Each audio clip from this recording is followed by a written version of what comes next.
Alright, hell yeah. Now this is a good one because I spent about, let's see, 2 days on this problem because I got it wrong and I really couldn't figure out how to get it right. You know what I mean? So we'll go over some troubleshooting.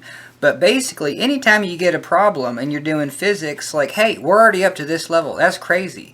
Now, you should be able to do the simple thing. So all we're doing here is we're letting this go 20 feet, and we want to know the velocities. Now, because they're connected by a rope, the velocities are going to be the same. So if we can find the velocity of this when it gets to there, or this when it gets to 20 feet down here, you know what I mean, we'll have solved the problem. I think that's one of the things they want. But actually, they just want the kinetic energy. There is no kinetic energy because we're starting this from rest, so that's one thing. No velocities. We're just holding it and then letting it go. Once it gets to here, the kinetic energy of this, because it wants to know the kinetic energy of this block. We know that kinetic energy is equal to 1/2 mv squared. So we're going to get the mass of this block times its velocity, divide by 2, and that's going to be the kinetic energy. In the back of the book, this is like 3.92 kilojoules. So it's going to be 3,920 joules. And what the hell is a joule? It's a Newton meter. So we have a force here. Anyway, let's just get to stuff we know. Alright, so let's just get rid of this whole inclined plane because it is scary as. And I get it. The professor's just like, yeah, it's the most dreadful problem in physics. No one knows how to do it, the inclined plane. Alright, so we're just going to drop this 100 kilograms. So we have a mass, and then let's say we just cut this rope right there. Okay, so now the only force on this is gravity. And then let's just back it up. Anytime that you can identify a mass, you know what I mean, you have to be like, hey, is it at rest? Okay, cool. If it's at rest because we're holding on to it, cool. You know, maybe we don't know too much about it. But the second we let go of this, hey, we have motion. And motion might be velocity, but the take-home point here is 2 seconds ago I said this thing was 0 velocity. So right at the beginning, velocity initial is 0. And then the second you let go of it, it's going to have some velocity, right? This literally needs to be iterated or reiterated. I don't know words, but we just do math. But anyway, acceleration is change in velocity, change in time. And in essence, it's just change in velocity. If you can identify a change in velocity, you've identified an acceleration.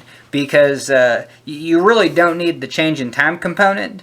I mean, that's kind of obvious. Because if you see a car going slow, and then a second later it's going real fast because they had to like get out of the way of something, well, you'd be like, yeah, I know the velocity there, and I know the velocity here is much bigger. So you have a change in velocity. And because we don't live in some sort of weird wormhole, it took time to make those observations. You know what I mean? You saw this car go slow, and then a few seconds later, you saw this car go hella fast. You know what I mean? Unless there's a multiverse where, you know what I mean, time don't exist.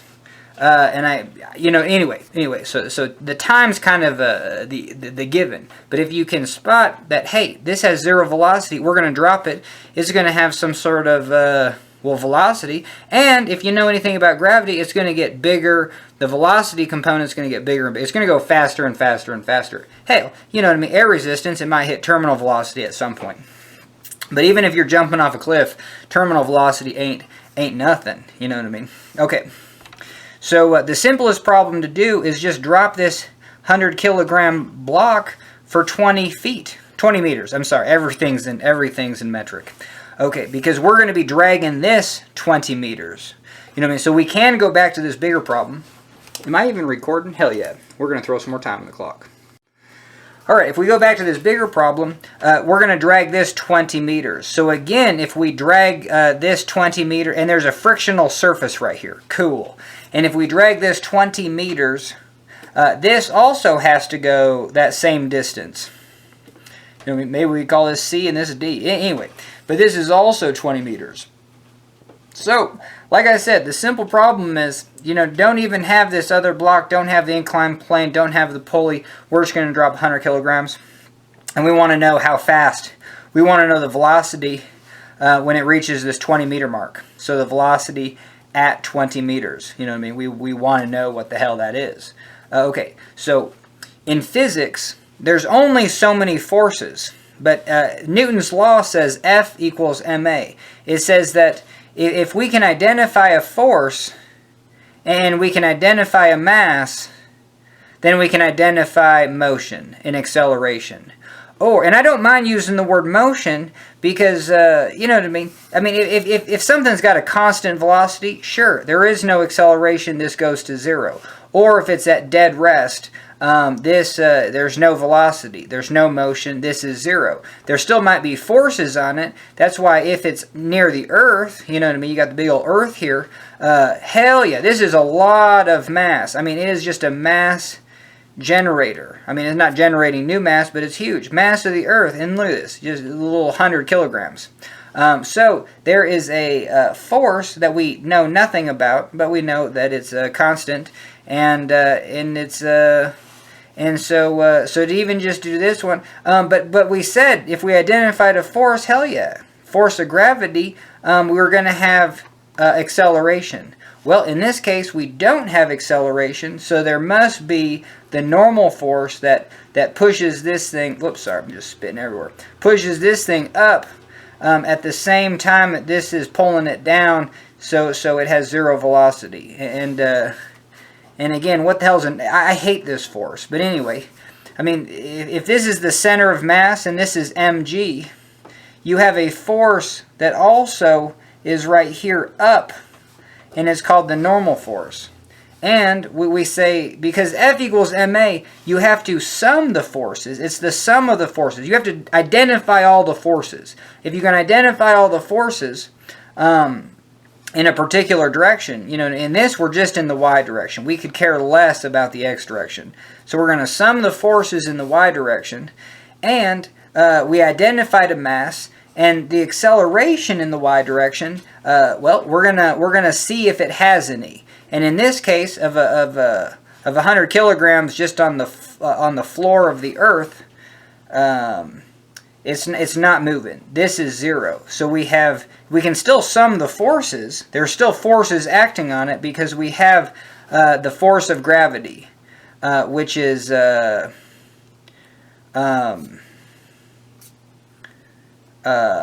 don't even want to write that in.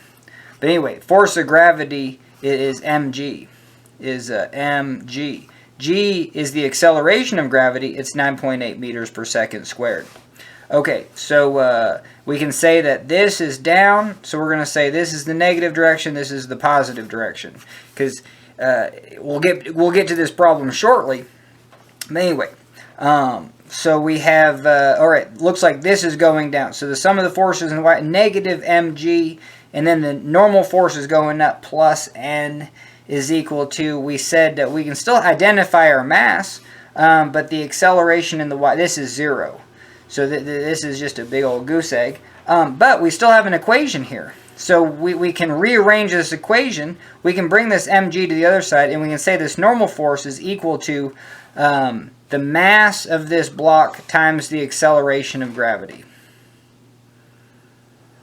And, man, I really do enjoy going over the force of gravity every single time, because the force of gravity says that if you have a small mass, that's what we have, times the mass of the Earth, that's huge, gravitation times the gravitational constant divided by the radius, usually of the Earth, because it's the center of the mass of the Earth to the center of wherever you are. If you're on the top of Everest, it's to the you know, the sea level plus you know, the radius is a little bit more. I mean, we're talking 6 million meters, 6 million meters to get to here, and then how many meters is Everest? It's like another 8,000 meters. You know what I mean? So you'll have 6 million 8,000. That's Everest. You know what I mean? So this 8,000 ain't no thing but chicken wing. But anyway, it does change your force of gravity. But anything close to the surface of the Earth, how do we get the 9.8? Well, let's use our Newton equation. F equals ma. So we identified that we're on the Earth, and we identified that there's a force due to the Earth. Okay, so we identified the force. So that's going to be on this side of the equation. We got to sum the forces on this side. And we found a little equation. I don't know if this is Kepler or whatever. Hopefully Newton worked on this. Galileo, I have no idea. We got to throw some more time on the clock. Okay, but this says that this is the force. So we can put it into our summing force. It's the only force on you. Literally, if you're just standing on the Earth, the only force, unless there's a little bit of a breeze or something, you know what I mean? But basically, it's literally the only force. If you're just having a good time on the beach and just laying there, that's the only force on you. Okay, cool. That's why we're getting to this normal force, because we say, hey, if you can sum the forces, you know what I mean, we might get some acceleration. But again, doubling down, this normal force counteracts the force of gravity. So there are situations where you can identify velocity zero, or just velocity constant, where there is no force. Or I'm sorry, the force is balance. So even because we're close to the Earth, we do have a force on. There's always a force on us because we're near the Earth. The only way that you're going to get away from this force of any sort of gravity is go into the deepest part of space where like no stars even exert any sort of force on you, and you know what I mean. But for all intents and purposes, you go up to where you're floating, or where it feels like you're floating, even if you're just in orbit of the Earth, and you'll feel like there's no forces on you. Okay. Anyway, the force is cancel. The force is balance. So if we identify but gravity's always king, you know what I mean? So that's the thing. We know that there's a force of gravity. So we identified the force of gravity. We put it on this side. But we also identified that we have no velocity. I mean, we have no change in our velocity. We're just stationary on the Earth. So what gives? Well, there must be equal and opposite force. That's why the normal force is just kind of bizarre. And it only works in perpendicular. That's what they say. That's why it's called the normal force, because normal is a term for being perpendicular. You know what I mean? If you want to weigh less, you don't have to go on a diet. Just put like a 1-inch block. You know what I mean?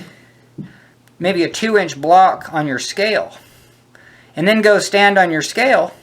And because this angle is here, you'll weigh less, because your force of gravity mg is down. But the scale can only read a force normal to this. You know what I mean? So if we take your mg and then we put it into a component this way and this way, this is mg cosine theta. It's the adjacent. If this is your angle, this is adjacent. If this is your angle, this is across. You know what I mean? If this is your angle, the angle is looking at the sun shining, you know, blah, blah, blah, sinin. This is the mg sine theta. So yeah, you're going to slip off. You're going to have a force slipping you off of this darn thing. And hopefully there's a frictional force of friction holding you on this scale. So when you do put your scale on an angle, you're going to have mg sine theta. Let's say this is 30 degrees, you know what I mean? If this is 30 degrees, this angle is 30. And what do we know about sine of 30? Sine of 30 is a half, is 0.5. So if you put your scale at a 45-degree angle, you're going to have literally half your weight is going to be pushing off the scale. And so if you can stand on a scale at 30 degrees, which I think we could be on the side of a slope at 30 degrees, there has to be a force of friction, especially if we're just not moving. There has to be a force of friction that's equal to mg sine theta. Mg sine theta if we're not moving. Now if we start to slowly skitter, then we have something that's just less than mg sine theta, you know what I mean? And then that kind of gets us into this problem. Okay, but this is a really good start, and let me throw some more time on the clock. All right, hell yeah, let's finish up with this gravity, because we identified, and I think what we need to do is jump out of a plane. You know what I mean? So if you jump out of a plane, now what? You know what I mean? Or throw this 100-kilogram block out of a plane. Well, now you're just going to have the force of gravity. There is no normal force in the other direction. And so now we can figure out what this acceleration is. So let's use our equation again. We're going to sum the forces, and the only force is gravity. And so we're just going to put it in force of gravity. We're not going to do mg. You know, that's a trick. You already solved for it. You know what I mean? So we got to use this. So we're going to write our equation, F equals ma. And this is basically summing the forces is equal to, and this is the y direction. So we're going to sum the forces in this direction. Our mass doesn't have a direction, and our acceleration. Now if you want everything, hell yeah. I just learned this today, that the actual mass actual, is what your mass you think it is, divided by 1 minus the velocity squared over speed of light squared. So if this is real small, hell yeah, it's just square root of 1. What's the square root of 1? That's 1. So you just, mass actual is just m over 1. M over 1 is just m. Okay, but if you're traveling the speed of light, you know what I mean, this is actually 1 minus 1. Okay, and you can't travel the speed of light, so this is just a really tiny number. I mean, you could be really close to the speed of light. So, I mean, you're going to have like 0.00, you know, let's say you get even just 0.5. You know what I mean? What's the square root of 0.5? It even gets square root of 0.5 is 0.25. So it even gets smaller. And now you take your mass, what you thought was your mass, divide it by 0.25. Well, that's the same thing as multiplying by 4. So if you go half the speed of light, I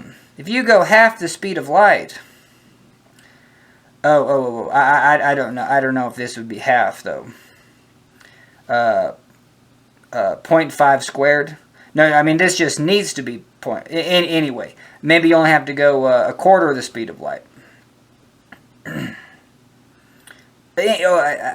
I don't know how to do the quick mental math on this. If you have 1 over 2 and you square that, then you're going to get a quarter, 0.25. And we didn't want that, we just wanted 2. So I mean, you'd have to be going the square root of anyway, I got kind of messed up there. But I mean, so we could do it if you're going 8 times the speed of light, because if you're going half the speed of light, you know what I mean? If the speed of light's 2 and you're going 1, it's going to be 1 squared divided by 2 squared. It's going to be 1 over 4 minus 1. That's going to be 1 minus that's just 0.25. Oh, 0.75. Oh, no. Anyway. But yeah. Alright, now this video just got real trashy.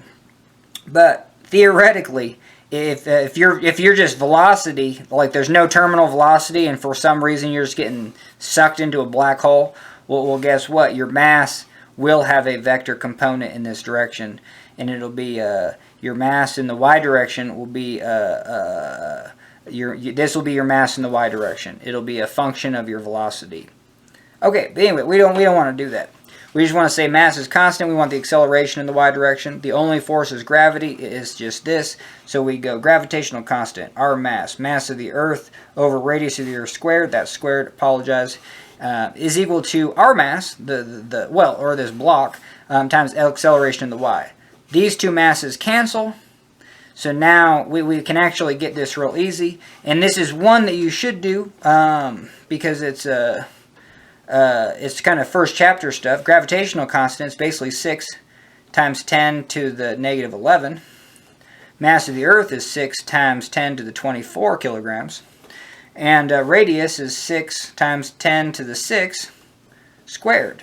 So if we square this, we'll just get another 6 times 10 to the 6. This 6 cancels that 6 cancels that 6. We don't have any mass over here, we just have our acceleration. So now we just do, this is 10 to the 6 times 10 to the 6 is 10 to the 12. 10 to the 24 divided by 10 to the 12 just gets 10 to the 12. 10 to the negative 11 times 10 to the 12. 12 minus 11 is just 10 to the 1, or just 10.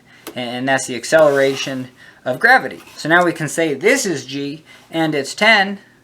And if you say it's 10, you probably went through this equation, and you're probably smarter. Anyone who says that the gravitation of gravity is 10 is probably smarter than the person that says it's 9.8. And definitely smarter than the person that says it's 9.81. They're just memorizing, you know what I mean? You might as well say 9.807 at that point.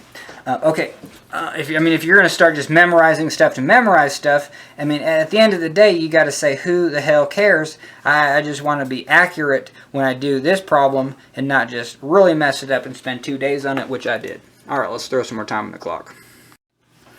Okay, so we did it. We summed the forces, and we said we had a mass, and we found the acceleration of y, and now we're just going to call that gravity, and we're going to call that 9.8. Booyah! Okay, so now back to our simple problem of like, hey, let's just drop this 20. I mean, because at the end of the day, this is just a lot of simple problems. And I mean, this was the long route to get here of just like, hey, I just want to, like, obviously, if this is holding it back while it's sliding up, this velocity is going to be a little bit slower than ideal. But if I just cut this rope and drop this block under gravity and 20 meters later measure its velocity at 20 meters, that's going to be like the max. You know what I mean? So then when I actually do the problem, this gives me a ceiling on, it's just an estimate. So we're trying to find that first estimate. And we can say that, hey, maybe a good guess is like, hey, I know this is going to be, if I just drop this 20 meters, that's going to be its velocity. And then I can just go back to the problem and be like, hey, I bet you it's going to be half. But you have this frictional surface plus another 50. That kind of makes this 50. And I don't know. Yeah, so that's 2 problems there.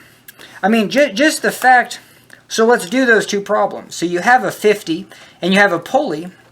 And then you have 100. If we literally drop this, and there's no friction on this pulley and stuff, it's the same thing as just dropping a 50. So let's say we dropped a 50 for 20 meters. We want to know the velocity. But we're going to also drop the 100 for 20 meters, and we're going to find the velocity. Because I'm curious. I bet you, I'm just going to guess. I'm going to guess that this velocity is going to be like a third. You know what I mean? It's not going to be a half. It's not going to be a quarter. So I bet you it's going to be a quarter to a third. I don't know. That's just a little guess. So anyway, so how do we do that problem? Well, we draw our 100, and this is in kilograms, and we put our force. And now we can just say, hey, there's a force that's called gravity, and you can just do this, force of gravity, and that's just the mass g, mg. Because we took this whole thing, because we took this whole thing and said, hey, this was equal to the mass times gravity, and we got rid of,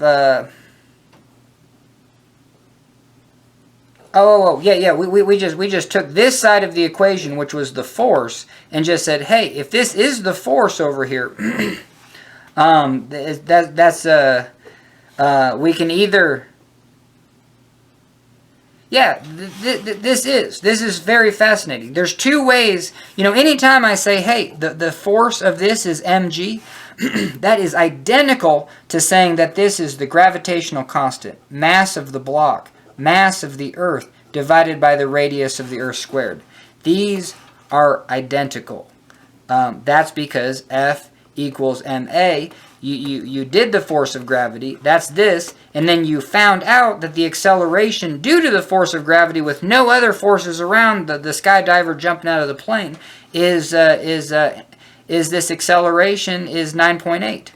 So then you just say, hey, the force of gravity is just this mass times 9.8. You might as well do that, but G is 9.8. Okay, cool. And we can write our Newton equation, F equals ma, and you can say, hey, this is in the y direction. You know, sometimes that's easy because we don't have anything going on in the x direction. Okay, cool. And we don't have a force that's like sideways, you know what I mean? Because if we did have a force sideways, well, part of it's going to be in the y direction, and that's significant. That's why inclined plane. We'll get to that in a second.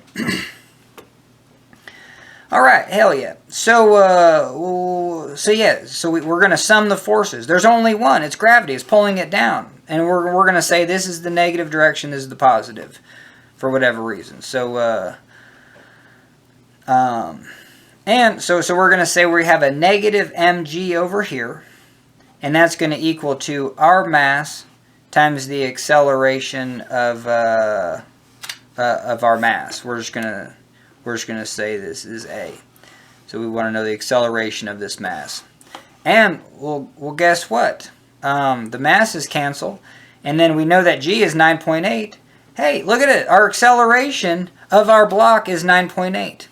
Now, we have to go back to this problem. So if I just drop this, cut this, it's going to be accelerating. And let's quickly go back to here. You should, anytime you use the word acceleration, please, for the love of God, say change in velocity, change in time. Acceleration just means that this block is going to change its velocity. So if the velocity of this block, I'm holding on to it, is 0, guess what? What's going to happen in 1 second? Because usually acceleration is written in like meters per second per second. That means in one of these seconds, my velocity is going to change by 10 meters per second. And just for, what the hell is 10 meters per second? Just double it. It's 20 miles per hour. And add a 25% tip.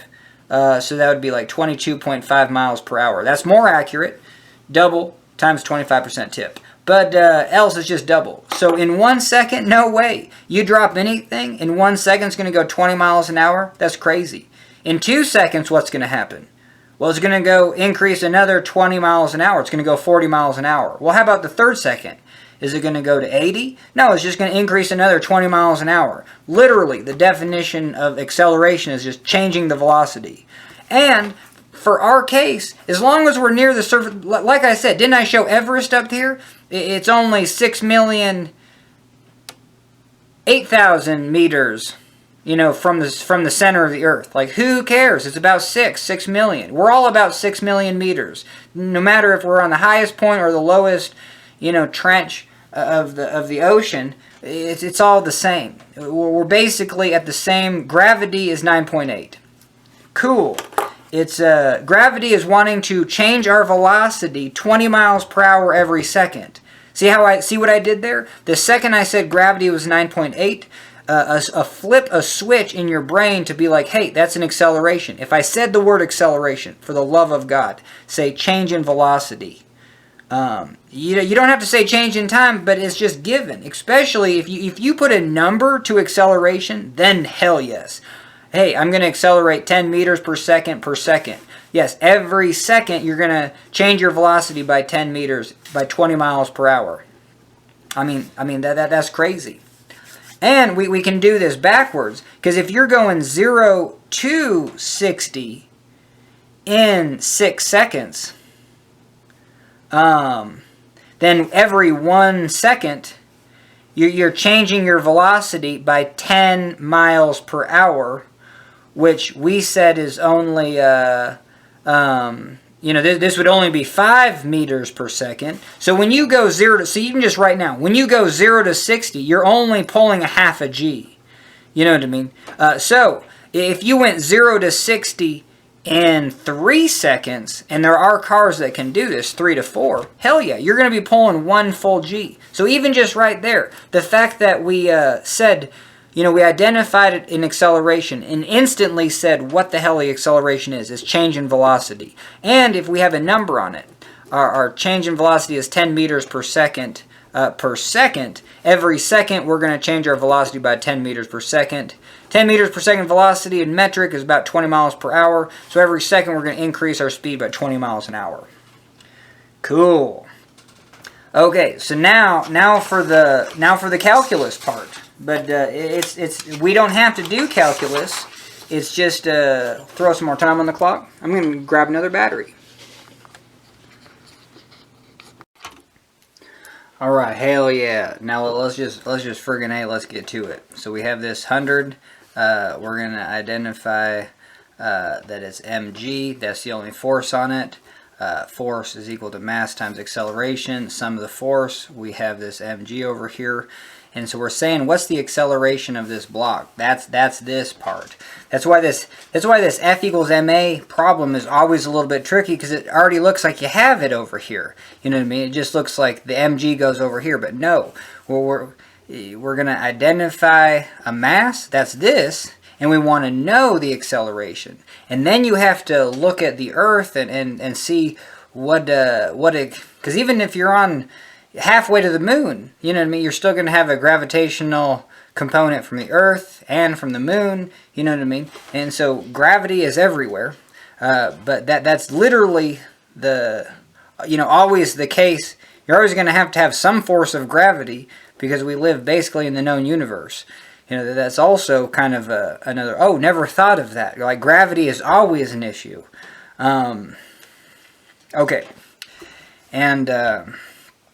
But that's the only force on this. If we just cut this right there, that's literally the only force on there. And so we have this mg over here, ma over here, and then we just solve for a. So we just bring that downstairs. So a is equal to mg over m, which is just g. So our acceleration is gravity. That's 9.8. Okay, cool. And again, that's why I said this is meters per second per second. So every second, guess what our velocity is going to be? Our velocity is going to be 10 meters. I mean, basically this is just about 10 meters per second per second. And you can write it meters per second squared. But this is kind of the better way to, meters per second per second. It gets you understanding that, oh, the velocity is 0 right here. In 1 second, the velocity is going to be 10 meters per second. 10 meters per second. Now, here is the crazy thing. Is if I'm at a dead stop, and then 1 second later I'm going 10 meters per second, how far did I travel? Well, so this is its own mini problem. You know what I mean? Just like we're taking this and breaking it up into mini problems, this is a micro problem where you let's say this block is always at rest. How long is it going to take to get 10 meters? Or, you know what I mean? Or how many meters is it going to travel in a second? It's not going to travel at all. It's at a total stop. We just identified that it's in 1 second it's going to be 10 meters per second. Well, let's just use that. So what's the farthest this thing could ever get in 1 second? Well, maybe 10 meters. You know what I mean? Hey, that's at least a guess. And if that's all you do, you know what I mean? That ain't bad. You know what I mean? Because now let's say we use that same logic and say what happens in the next second. So this was at 0, t is equal to 0 seconds, t is equal to 1 second. Now in the next second, we have an acceleration. Again, always say acceleration is change in velocity. So in the next second, we're going to change our velocity by what? Another 10 meters per second. So okay, so in 2 seconds, we're going to be going 20 meters per second. So now how far did we go?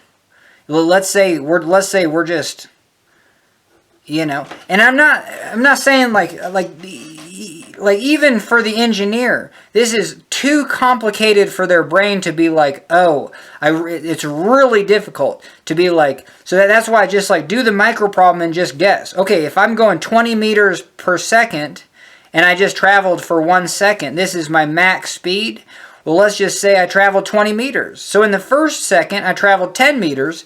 And in the second second, did I travel to 20 meters? No. Hopefully you can at least figure that out. That if in this next second I traveled 20 meters per second, I'll travel 20 meters in this second, 10 meters in this first second. Now this is totally wrong because we overestimated. You know what I mean? So let's underestimate. We're going to start from velocity of 0 meters per second. So in 1 second, if I'm going 0 meters per second, how far am I going to go? 0. Okay, and then in the next second, let's say I'm going... No, yeah, this is not a dumb problem. Because I just said, hey, we do have an acceleration. So at t is equal to 0 seconds, our velocity is going to be 0. And at t is equal to 1 second, we're going to change our velocity by 10, because that's the acceleration of gravity, and our velocity is going to be 10 meters per second. And then at 2 seconds, our velocity is going to be 20 meters per second. So let's just say in this first second, I am going 0 speed. You know what I mean? So once I get to here, guess what? I'm going 0 meters. But then in this next second, I'm going, let's just say I'm going 10 meters per second. Okay, I went for 10 meters. I went at a speed of 10 meters per second for 1 second. Let's throw some more time on the clock. And I went 10 meters. Okay, and for this problem, we'll have to do a third second. And we're going to go 30 miles per hour. And then for this third second, I'm going 20 meters per second. So I'm going to go, now I'm going to go 10 plus another 20. So I'm going to go 30 meters. Okay, so, and this is the relationship where, hey, velocity is always going to increase by 10 meters. It's going to go 0, 10, 20, 30. But distance is going to go something like 0, 10, 30. Or over here, we overestimated and we said we're going to go 10 meters, 20 meters. And if we did this again, we would go 30. Our next speed would be 30 meters per second, so we would go 50. So we'd go 10, 20, 50.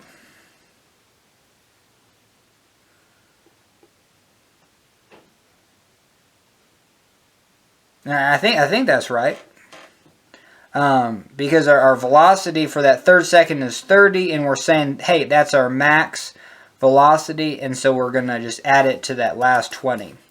Anyway, so now we just want to know actually exactly what happens, because gravity never changes if you're near the surface of the Earth, like we say. If you're between Everest and sea level, gravity is always 10 meters per second squared. Your velocity is always going to increase by 20 miles per hour every second.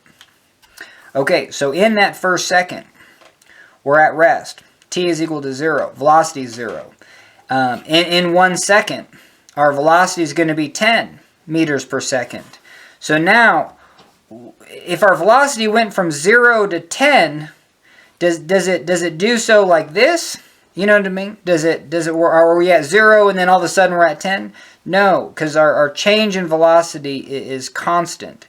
So we're just at a linear. So in a tenth of a second, we'll be going 1. So if we go t is equal to a tenth of a second, we're literally going 1 meter per second, 2 miles an hour. 2 tenths of a second, we're going to go 2 meters per second. So it's a linear change if acceleration is constant. And for gravity, anywhere on the Earth, gravity is always constant. So that's cool. And it can make this relationship pretty easy. So now, if we have, if we know that we're at rest, and then in 1 second we're going to go 10 meters per second. How far did we go? Well, you find this average velocity. You find the average velocity between dead stop and 10, and what's the halfway point? That's going to be 5 meters per second.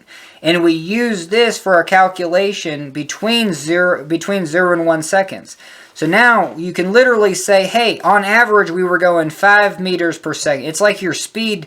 Let's say like hey, if I don't see cops, I'm going to try to drive like 100 miles an hour. But if I think there might be cops, I'm going to travel 80 miles per hour. And I spend half the time knowing there's not cops and the other half the time knowing that there's cops. Well, what's my average speed? Well, it's going to be 90 miles per hour. You know what I mean? Let's say I spend, and then you could do the ratio or whatever. But yeah. And so if you're traveling on, if that's your MO on the interstate, like, and you want to know how long it's going to take you to get anywhere from like one town to another, you just use this average velocity. You're like, hey, I'm traveling, this town's 90 miles away, I'll see you in an hour. Because if there ain't no cops, I'm traveling 100, and if there's cops, I'm traveling 80. Got it. Okay, so that's what we do here. You get a velocity average between these two points. And this is even cooler too, because let's just make a little graph. Here's time. This is 0, 1, 2, 3 seconds. Our velocity, like we said, starts at 0. Going to increase 10, 20, 30. Let's go up to 4 seconds.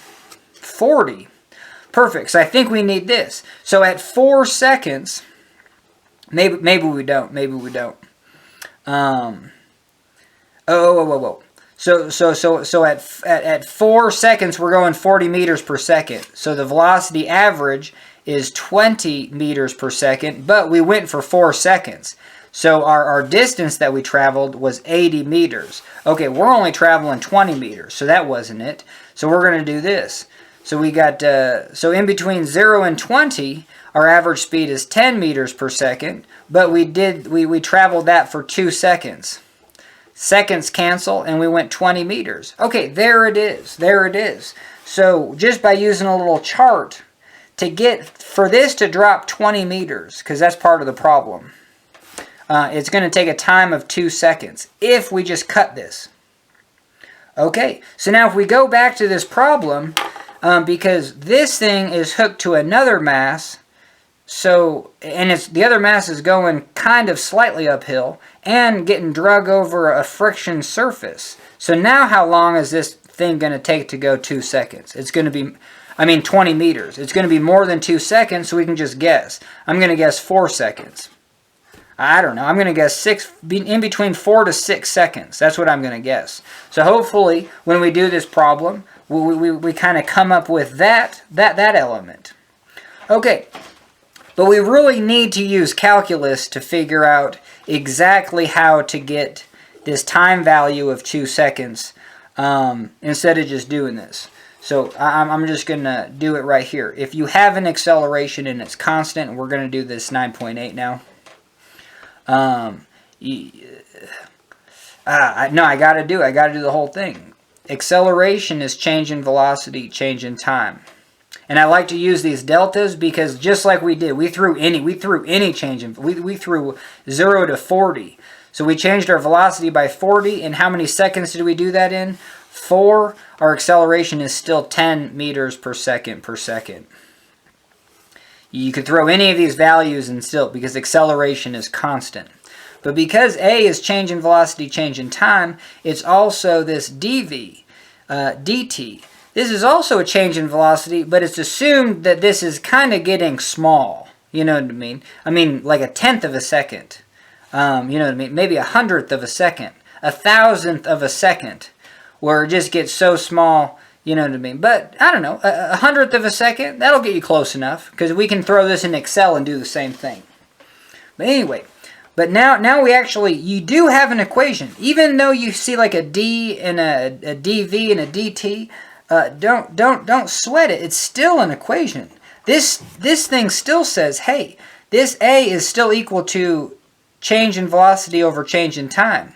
And anytime you have an equation, this is real smart. Anytime you see like D's, dV's, dT's, dX's, dy's, holy Toledo, and they're an equation, at least you know that you can rearrange the equation however you want. So we take the dt upstairs and we get A dt is equal to dv.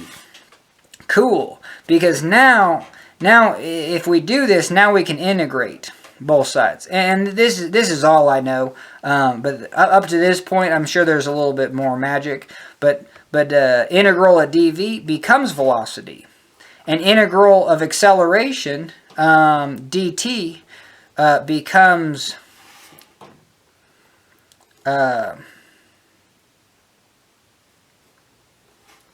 it becomes our function. And acceleration is 9.8. It's just a constant. So we throw it in. 9.8 dt is equal to v.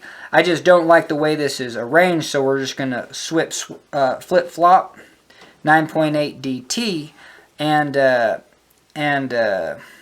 oh, we still have to have this integration sign over here. So now we get velocity is equal to 9.8. And if you didn't see that, let's switch it up right here. We're going to go dv on this side, a dt on this side, integrate. Then we get v is the integration of 9.8 dt.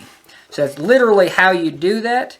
Or you can just say, hey, I've got 9.8, and that's my acceleration. My velocity is going to be 9.8 t. My position is going to be t squared. It's going to be 9.8 divided by 2, which we know is 4.9 t squared. You know what I mean? And you're going to have a constant of integration here, but that all this says is that, hey, when t is 0, so this goes to 0, what's our velocity at time 0? Well, we haven't let go of it. So some problems are like, hey, it's already moving, so you have to throw a value in for this. But our problem is at time 0, there is no velocity. We haven't let go of it yet. And so this c is 0. Same thing here. Position, you integrate this again. You have to put another constant of integration. And at time 0, what's our position? We're just going to say this position is 0. 0 meters right there. So this goes to 0. And then we get this. And then you have to... well, one thing that we do know is that if we throw 20 meters in here, we're going to get 4.9 t squared. And guess what? We can solve for t. So, we're going to bring this downstairs and then square root it. And then I'm just going to rearrange it, but it's 20 over 4.9. Booyah, and that's t. So we found the t at 20 meters. And now we can throw in the time at 20, and let's just see what this is, because we said, hey, what was it, like 2 seconds? Yeah, it's 2.02 seconds, and the reason it's not exactly 2 is because we're using 9.8, and else this would have been 20 divided by 5, which was 4. Square root of 4 is 2. But we have just a little bit, so we're going to store that as alpha t. Put some more time on the clock. Alright, hell yeah.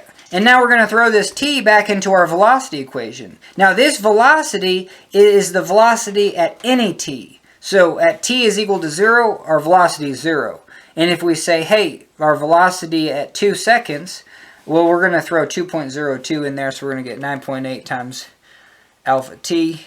And we're going to get our position. No. We're going to get our velocity, and our velocity is equal to 19.79 meters per second. Okay. And is this close to our chart? Yeah, we said our velocity was going to be about 20 meters per second. So that's just kind of cool that in 2 seconds. Because, look,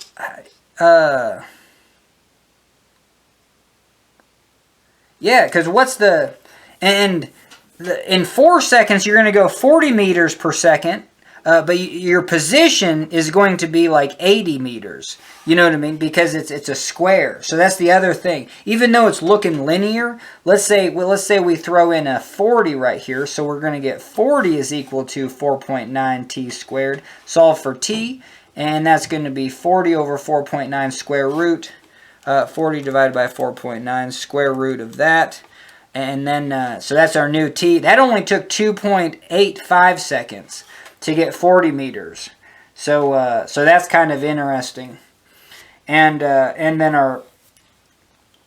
Oh, we wanted to do it different. We wanted to actually know what the velocity was at... Oh, because we found the velocity at 20 meters, this velocity is going to be about 20 meters per second. So how about at 40? Oh, we what the hell did we want to know? Oh, it took 2 seconds. So let's say we do another 2 seconds. So what's our velocity? Now what the hell did I actually want to do? Yeah, so in 2 seconds, if we went 20 meters, how about in another 2 seconds, how far do we go? Well, we have a position equation for that. So we just throw in 4 seconds here. So we got 4 squared times 4.9. And we go 78.4 meters. So in 2 seconds, we go 20 meters. But in 4 seconds, we go not just double, but 4 times that because of the square. Okay, anyway, so that's enough of that. But that's going to be your simplest problem. So we haven't even touched the inclined plane. We just said, hey, I'm just going to cut that with some scissors and have it drop. And it's 200 pounds. That's the other thing in physics problems. You should be always like, whoa, that's like a rock climber. You know what I mean? So, hey, let's say you set up this, kind of rock climbing gym where this guy goes up 20 meters. Well, that's pretty high. That's 60 feet. You know what I mean? That's 65 feet. That's 68 feet. So this is real high, and then he has a pulley, and then the other person's on a 40-degree slope, and, well, yeah, that's only a 100-pound kid, you know what I mean? And guess what? This is like a real sandpapery rock climbing wall. Well, that's our problem. We want to know how fast you're going to get going. And let's say 20 meters just is the ground. Let's say you'll hit the ground in 20 meters. Like, how fast are you actually going?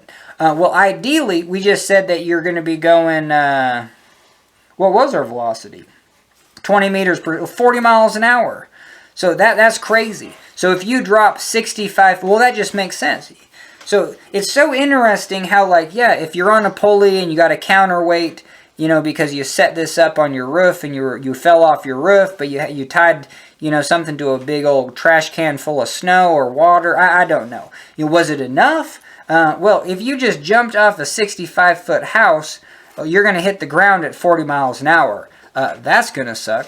So that's the other thing. Always, like, just because the picture looks tiny and you're like, oh, that looks about the right size of, like, this whole thing looks like it's just going to be like the size of this sheet of paper. But no, hell no. This is a 65-foot house. And, like the rock climbing gyms are pretty good. And you're going to be going, ideally, if that rope gets cut, you're going to fall to the ground at 40 miles per hour. But that's not our problem.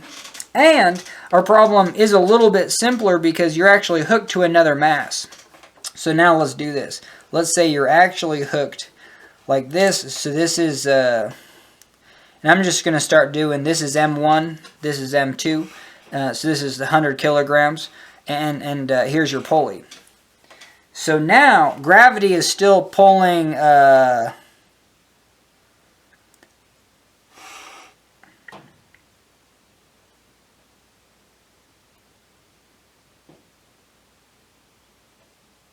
I was freaking out. But yeah, this is serious. This is 200. This is 100 kilograms. Excuse me. But if we throw a pulley and put 50 on here, it essentially gives us a problem that's just 50. So if this is 100 and this is 50, they kind of equal, but they don't equal. But 100 subtract 50, this feels like you're just dropping a 50 kilogram weight just out of the sky. So we're going to do that for 20 meters. So now we can use our... so if this was only 50 kilograms, and then we cut the rope, how fast would it go after 20 meters? Well, guess what? Our equations have nothing to do with the mass. If we just cut this rope, gravity doesn't care what size of mass you have. It's still going to accelerate whatever mass by 10 meters per second.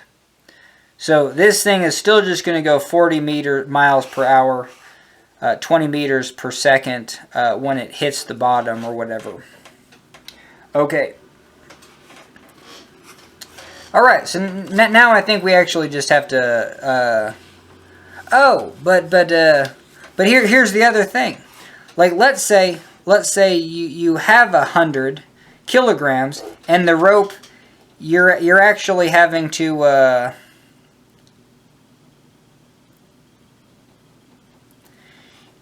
You're having to hold this, you know what I mean? You're on a ledge, and you're actually having to hold this 100 kilograms up. It's 200 pounds. Like, you could probably hold it, actually. You know what I mean? So that's just a good picture. You could hold it for about 10 seconds. You know what I mean? Before you had to let it go. Now, let's do the same ledge. And because we have this pulley, and you have 100 kilograms here, 200 pounds here, 100 pounds there, this thing still wants to get pulled down, but it's gonna feel only like it's the 50 kilograms. You know, it feels less, but you're gonna have to hold that. You know what I mean? Okay, yeah, you could hold now you're only holding 50 kilograms, about 100 pounds. So you could hold that for about, you know, maybe a whole minute. You know what I mean? Before you're like, oh hell no, I gotta let go too. But that's a big difference, and that's because so. And what information does this give us? Well, it gives us the tension in the rope. So if you have a rope right here, the tension in the rope is a force, and the tension in this rope's a force. Like right here, this is only like 100 pounds, and right here, this is like 200 pounds. But we don't use pounds when we do physics problems. We use newtons. And so the force on this is mg. So we have 100 kilograms times 9.8. And that's going to be, it's just newtons. So F equals ma. The F is in newtons. Mass is in kilograms. Acceleration is in meters per second squared.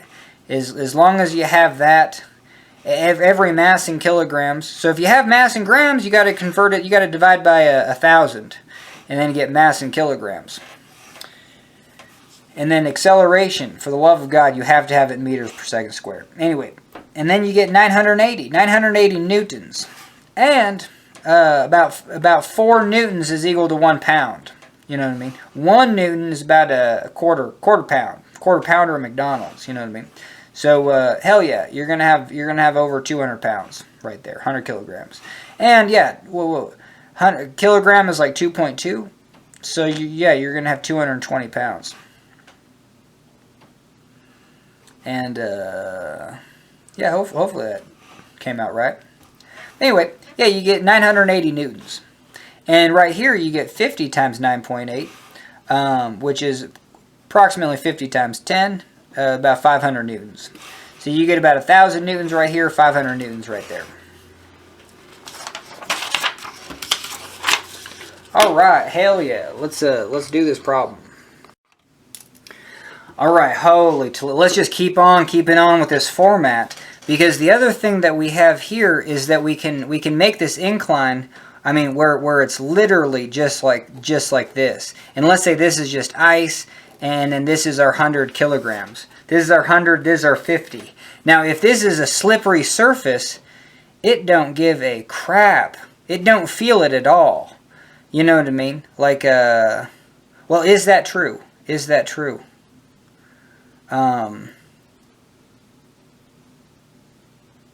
Yeah, you don't have any friction here, but you still have to accelerate this mass. Oh, this is a fascinating one, because I was like, I just didn't think it really mattered, because the other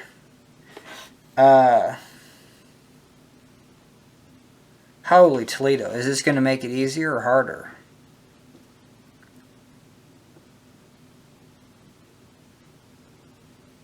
But at least here, the tension in the rope is 1,000 newtons. Okay, we already did that. It's 100 times 9.8, about 1,000. And then so basically your tension right here is going to be 1,000 newtons. Where if you did it this way, you have 100. You have 1,000 newtons here. Pulling down, but you have 500 newtons here pulling down, so the tension in the rope is oh yeah. So yeah, oh this is tripping me out. Even the simplest ones are just like, so yeah. This is what we should do. We should draw the free body diagram. So you have 100 kilograms here, and you have, mg here, 100 times 9.8. So you have 980. and then you have the tension. And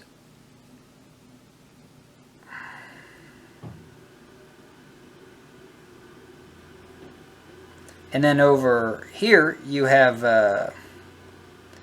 50 times 9.8,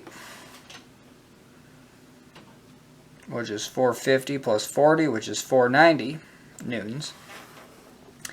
And then you have the same tension.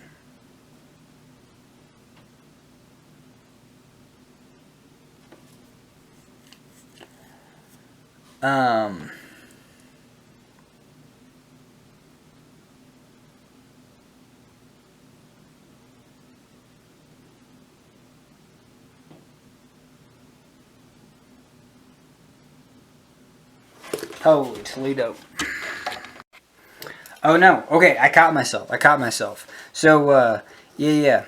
So, like, so right here, we're just going to say this is friction. So, just like you on that 30-degree scale, there's friction on your feet, and we said that frictional force was half your weight. That was crazy. So, right here, if this thing's not moving, you're going to have a tension. So, if there's no motion, because this thing is just a really frictional rubber surface, and it hasn't moved at all, and it still won't move, your tension is, basically 980 newtons, 1,000 newtons, and so you have this 1,000 newtons pulling at this. We're just going to use 1,000 and 500. It's easier until we get the actual numbers. So we're just guesstimating at this point. So right here, you're going to have 1,000 newtons pulling it that way. That's crazy. But if you do have a pulley right here, you know what I mean, and you have a frictional wall or just like a human just grabbing onto it, your tension that you actually have to hold this back is only 500 newtons. It's half, because you have gravity that's pulling down this other part of this. You know what I mean? So here, there's nothing, gravity isn't helping this. The mg is this direction, and then the normal force is that direction, and none of it is assisting in this direction, which would be holding this block from moving. You know what I mean? So if it's not moving, it's just totally due to friction, just a nice rubber frictional surface, or again, someone holding this back before the experiment. You know what I mean? This person has to hold back 1,000 newtons, 250 pounds, quarter, you know what I mean? This person has to do 125 pounds, hold back a quarter of a, so 500 newtons divided by 4 is weight in pounds. You know what I mean? The force in pounds that you have to hold back. Okay, so this gives us that, we just kind of did both problems where, okay, here's our frictional surface, and let's say there just isn't any movement. Like, let's say this frictional surface is so frictiony, and with the configuration that when you let go, nothing happens. What that means is it's the same thing as if there wasn't. If you get rid of the frictional surface and just put a hand on here with a person grabbing onto it, this person has to, that is, I don't know where he was grabbing on with. But anyway, don't know how to draw stick figures. Anyway, so yeah, you're grabbing onto it, and, if there is no friction, the pounds or the newtons that you would have to hold back would have been the same amount as this frictional surface. So if the frictional surface is keeping this system from moving, you get rid of that frictional surface. That's the force that you're going to have, have to hold back. And so we kind of did that elegantly here by saying, hell yeah, tons of frictional surface, it's got to hold back 250 pounds. No frictional surface, but vertical, and you have to hold this back. Now, same thing, you could have the only thing is the frictional surface doesn't work sideways, you know what I mean? You would have to have some sort of lip here grabbing onto it, and then the force on that lip would be the same as that force. Okay. Cool. So now what did we gain from this? Well, we gained that if you have a totally flat surface, the tension is going to be like max O law. And, and if you're holding this back, the tension is going to be the mass of this times gravity. Cool. But let's say you're not holding it back and it's moving forward. Well, if this is a totally slippery surface, I think that's where I was getting at. Then the acceleration of this block is just gravity. And then the acceleration of this block is definitely just gravity. But what we have here is a frictional surface. So the second we let go of this block, you do have gravity acting on it. And this block does have an mg, a force due to gravity. But we have a tension resisting it back. Now this tension is, if it was equal to mg, they'd be balanced and we would have no movement. But this tension, so that's like kind of the next point that we can get. This tension for our problem, tension is less than mg. I mean, that's the whole mechanism that's making this thing move, downward. And we can see it. Twice the mass here, half the mass there. Even if with an inclined plane, it's going to do. Now we're going to have a frictional surface, but what you're allowing is this frictional surface.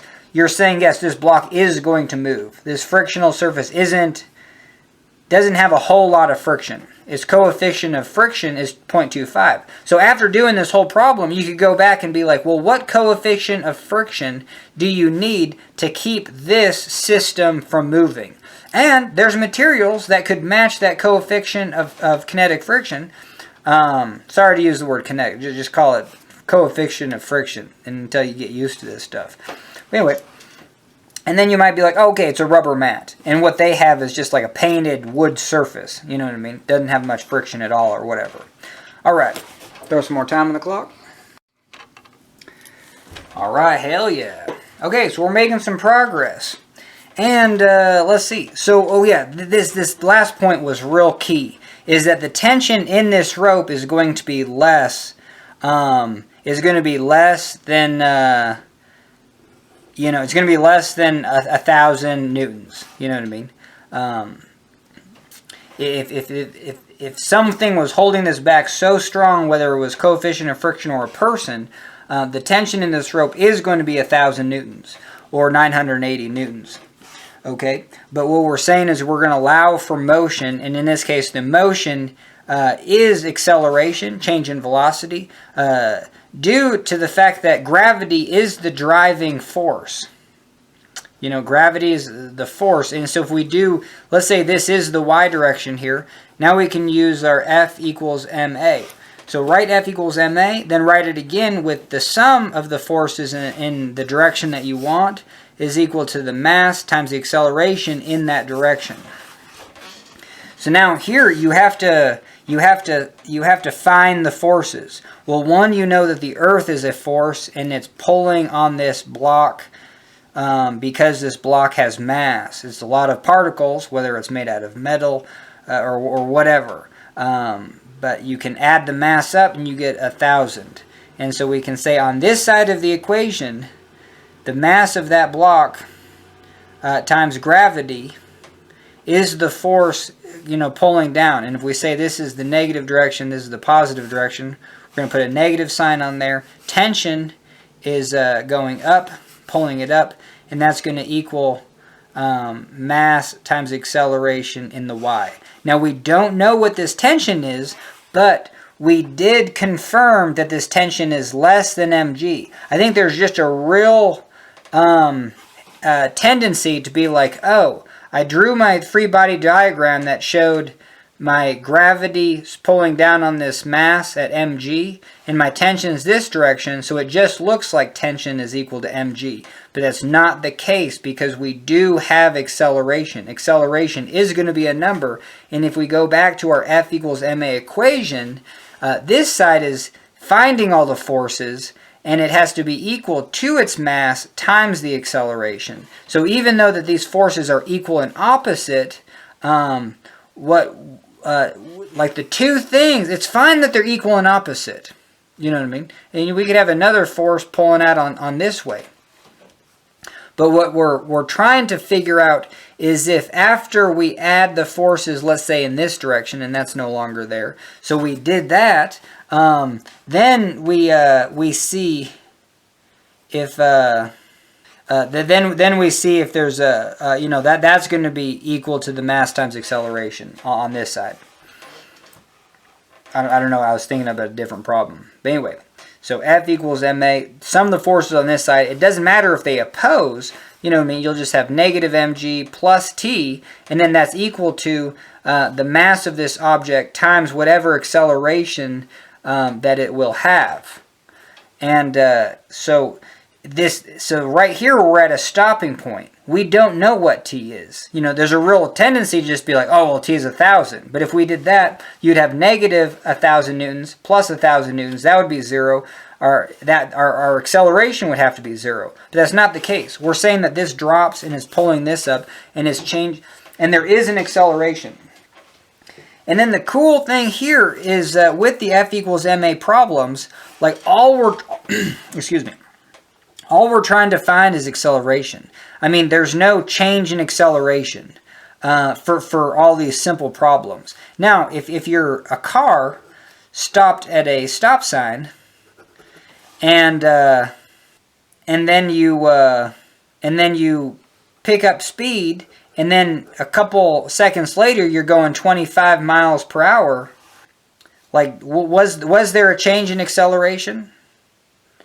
You might be able to do this with constant acceleration. You know, just count, like next time you're at a stop sign, count to 5 and be like 0, 1, 2, 3, 4, 5.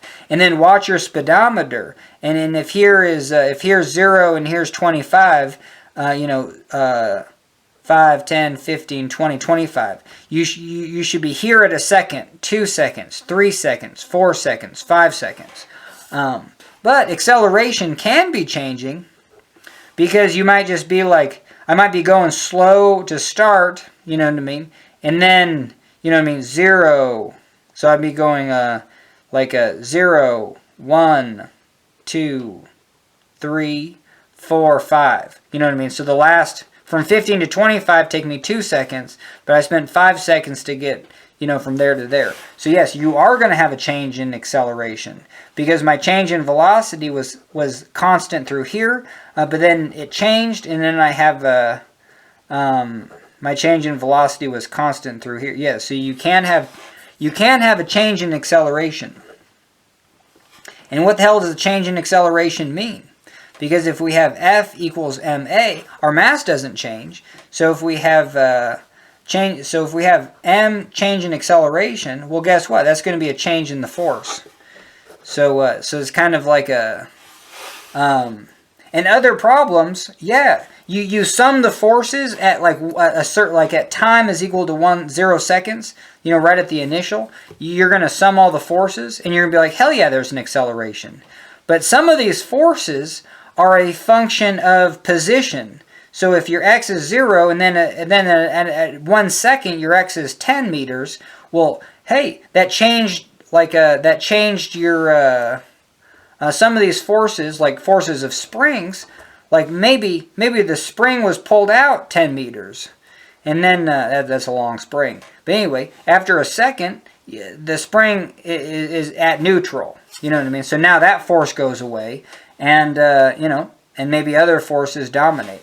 So you can have change in this force, and this isn't the problems for that, but to kind of test the waters is find all the forces right at the beginning, get an acceleration for the beginning, but then just kind of in the back of your mind know that after a second the forces are going to change, and you can still guess your way through problems that way instead of trying to figure out all the math just to make everything work out in the end. So even just right here, just the fact that we understood that the tension in this rope, that's a key point. The tension in this rope is less than mass times gravity of this big block. And then that means we're going to get an acceleration. Just that fundamental understanding of F equals ma is important, because we're saying in this direction, we're just saying in this just direction, the y direction, the sum of the forces, mg pulling down, tension pulling up, is going to, and then we can rearrange this. So we bring the mass to the other side. And so what I'm going to do is divide this by mass and divide this by mass. That gets rid of that. And then we have AY. And I'm just going to write AY here. That's kind of my ways to show kind of steps. And now we got, and I guess we can just do T over M. We can rearrange these two. T over M, no, now it's still minus. T over M, G, acceleration in the Y direction. Cool. So, yeah, now we're rocking and rolling. We're about ready to solve this thing. All right, so now let's take a pause, and well, we have just, oh no, we got another one of these. So what we're going to do is we're going to set up the incline. We're going to draw this block. Now draw the middle of this block, and then do a dotted line in the direction of the incline. And then do one perpendicular, just kind of a dotted line. Okay, this is going to be our axis. This is the new X direction, and then this is the new Y direction. And now we got to be careful, you know what I mean? Like this equation was kind of in these two directions, you know what I mean, that we chose. So this equation isn't going to be 100% linked to this equation that we're going to do. I'm just going to keep that in mind. This is the bottom, this is the earth, and so gravity always points to the earth. So we're going to draw that arrow in, and this is going to be mg. Now, you're going to have a normal force that's perpendicular to this block. So if you were this inclined plane, like this is you, like you're, I don't know, like you're at a 45-degree slope, and, you know, someone's standing on you. Well, guess what? I don't know why I'm drawing crazy pictures. Okay, same thing as this scale. You're the scale now, because you got your arms right here, and you're doing a 45-degree plank or something weird, and, you know, on a bench or something, and you're only at let's say 30 degrees. You're only going to feel half the weight of this person. I guess the other half of their weight's going to be, you know, your skin. Like basically, this is the same thing as someone just gripping your skin on your chest and then pulling it down with half the weight of their body. So that's the other thing that's going to half the weight's going to be like shearing your shirt and skin, and then the other half's going to feel like it's got to be careful with my drawings, halfway down on your body, normal. Okay. So we have a 37 degree slope, close to 30. So,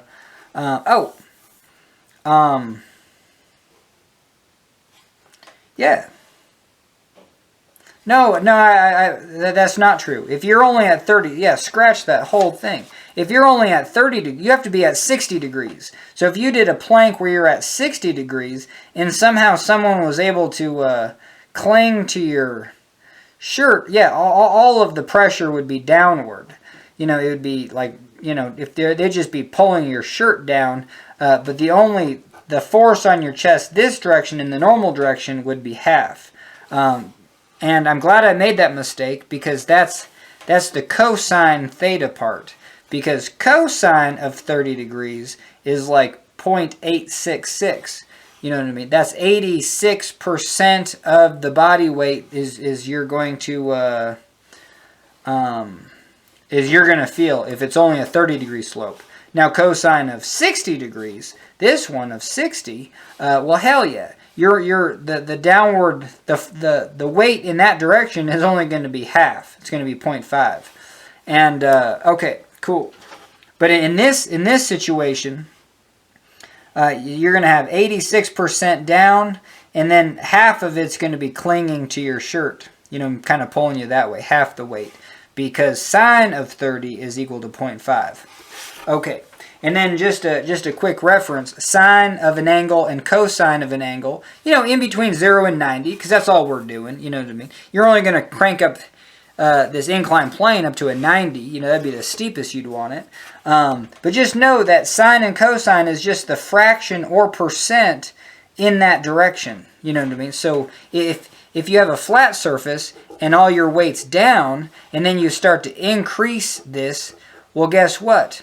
The weight that this surface has to feel is, so the surface has to feel max, still about max, 85%, and then at 60 degrees, only half. It only has to feel half. This weight only has to feel, this inclined plane only has to feel half that weight. The other weight is, well, in this normal direction. I mean, the other weight's just wanting to slide. That's why things slide off. You know what I mean? So that's why snow slides off a mountain. Anyway, okay, so you got the mg here, and then you can just draw the little components. So this is in the, so obviously this is the longer one, if this is our angle 37 degrees. So this is mg cosine theta, and because if this is your angle, this is adjacent. This is the hypotenuse. Yeah, that's the mg part.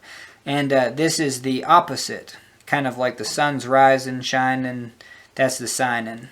And that's mg sine theta, mg cosine theta, cosine, adjacent. Anyway, and that's that. And then you have this tension. So you do have this mg sine theta going this direction. Your tension's pulling this direction. So if there was no friction, so now we're going to do F equals ma in this x direction. And we're going to do sum of the forces in the x is equal to mass times the acceleration in the x. So yeah, hell yeah. And we're going to call this positive, I guess. So we're going to say, hell yeah, there's a tension that direction. We're going to go tension. This weight's pulling down mg sine theta, so minus mg sine theta. But let's throw the friction in, because just like a person is holding back this thing, maybe with a tension or like a force, we'll call it just F. And this is going to be called force of friction. That's the same thing as having a frictional surface here. I mean, there just is a force pulling back, so we can just say, hey, that's in this direction too. And so we're just going to say, hey, that's the negative direction, so we're going to go minus the force of friction.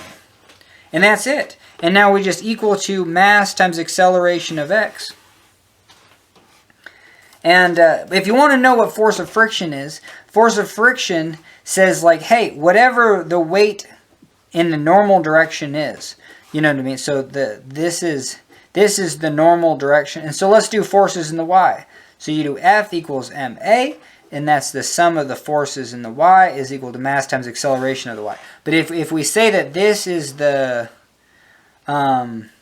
if this thing is only moving up this incline and this is the x direction, it never goes this way. It never goes in the y direction. It never goes below this incline, and it never goes up into the sky. So there is no motion in the y direction. So this is 0. So once we sum forces, that's going to equal 0.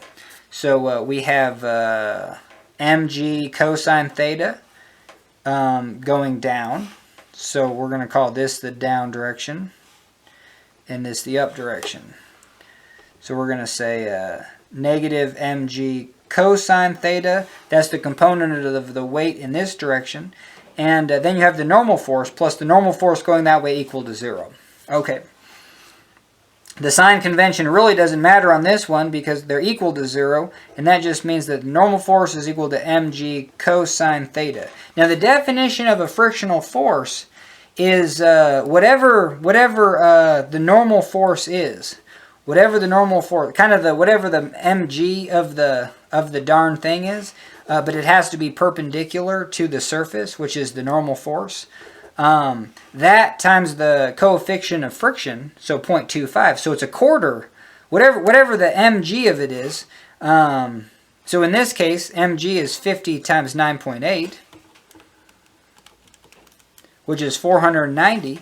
So a quarter of that times 0.25, 122 is going to be our frictional force. So someone's holding this thing back with 122 newtons. Divide by 4, that's like 30 pounds. Cool. So our frictional force is equal to mu times n. And so that's going to be that 0.25. M is 50. G is 9.8. cosine theta, well, that's right. It's not the total 50. It's 50 times 9.8, so 490 times cosine theta, and cosine theta is 37 degrees. And we said that cosine is kind of the majority. If this angle is shallow, cosine of a small angle is big. It's a bigger portion in this direction. So we got cosine 37. Yes, that's 80%. 80% of the weight is in this direction. And that doesn't mean only 20% is in this direction. That's not how sine and cosines work. But sine 37 is 60% is actually in this direction. You know what I mean? So that's just how that works. Okay, so we have cosine 37 times 50. Whoa. All right, times 50 times 9.8. Okay, so we're only going to have 390 newtons divided by 4. So 100 pounds times 20. But anyway, now we got to multiply that by that frictional constant, or just divide by 4. So we have 97 newtons. If I divide that by 4, you got 24 pounds holding this thing back. But you have 97. I'm going to store that as I. Okay, so you got 97 newtons holding this thing back. All right, hell yeah. Okay, so let's write our two equations. You know what I mean? For that other one, we said that AY is equal to T over M minus G. You know what I mean? And even that, they're just like, what the hell? I don't remember that one at all. But that was this one over here, and that's what we got. Because we got negative mg plus t is equal to the mass times the acceleration in that direction, divided by mass over here. You just get that. And after all this, we did it over here, and we got tension minus the force, the weight down the slope. You know what I mean? And then that's the only, like, because if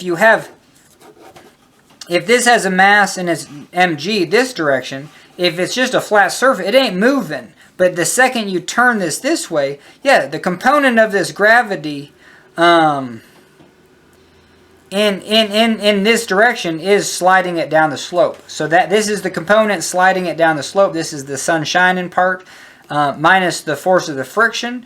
That is going to be this component, the cosine part, because the force of friction says the normal component times mu. So anyway, so yeah, let's just write this in. So we have tension minus mg sine theta, the gravitational part in the inclined plane, and then we're going to minus the friction, which is mu n, but n is mg cosine theta. Cool. And that's going to equal to the mass of this thing times the acceleration in that x direction. So we're calling that the x direction. All right, holy Toledo. Okay, we got it. Now, but this equation was for, this is where I got messed up. And this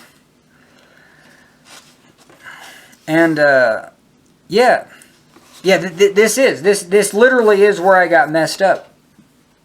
And so we're going to write a couple more equations. We're going to write this equation like that. So this one come down here, negative mg plus t is equal to ma. So that's how we got this, because we were saying over here that the down direction was negative and this direction was positive. And then over here we were saying that this direction was positive, this direction was negative. All right, got to throw in another battery. All right, hell yeah. So hopefully I can just do this kind of in one go. Because what we have here is simultaneous, and then let me take a step back. They want you to solve this using energy. And that's literally the easiest way to solve it. But if you do like solving things with F equals ma, and it's a brilliant way to solve things, especially if you're using Excel. I want to make more videos and just be like, hey, give me the most complicated setup, and then we can go through it using Excel, because we can just identify the force and then just change its motion just by a little bit, and then identify the forces again and then change its motion. Now in this case, the forces will be constant because they're the same forces. The mass is always the same, so the components of the mass in the gravitational directions this way and then this way are going to be the same. And the force of friction is going to be the same, because it's a force of friction is just equal to the normal force, so that stays the same. You know what I mean? We don't have a spring where, yes, a spring is, the force is equal to the distance, a spring constant, well, basically a spring is just the distance of the spring. I mean, don't throw the K in there to confuse you. The force on a spring is literally the distance. You measure the distance, you get a force. You measure a new distance, you get another force. You know what I mean? That's literally the forces on a spring. But we don't have that. All our forces stay the same because they're all generated with gravity. And then friction is generated with gravity too, because the frictional force only applies as if you have a normal force, and in this case the normal force is due to gravity. Cool. Our forces stay the same, so that's cool. But anyway, where I got, and yeah, so we're going to solve this using F equals ma. And all we want to know is the velocity of this block at 20 meters after it slides across this coefficient of friction. And we already said that ideally this thing was going to be going 40 miles an hour or 20 meters per second had we just cut that thing right there. Or just, I think even just, or just let it go. Yeah, that was interesting. It didn't matter. Oh yeah, so that let's go back to that. If this is a frictionless surface, it doesn't matter if you just drop a block with gravity, or to have a small block in a pulley and drop that, because we said that this is just equal to a medium-sized block. You know what I mean? This big block, small block with a pulley is still going to fall the same as just a normal block. And so if you have a frictional icy slope, and then you do this problem, well, it's still going to fall under gravity the same. So the only reason it's not hitting this 20 miles per hour and it's not hitting this part right here in 2 seconds is because of this frictional force. This frictional force is actually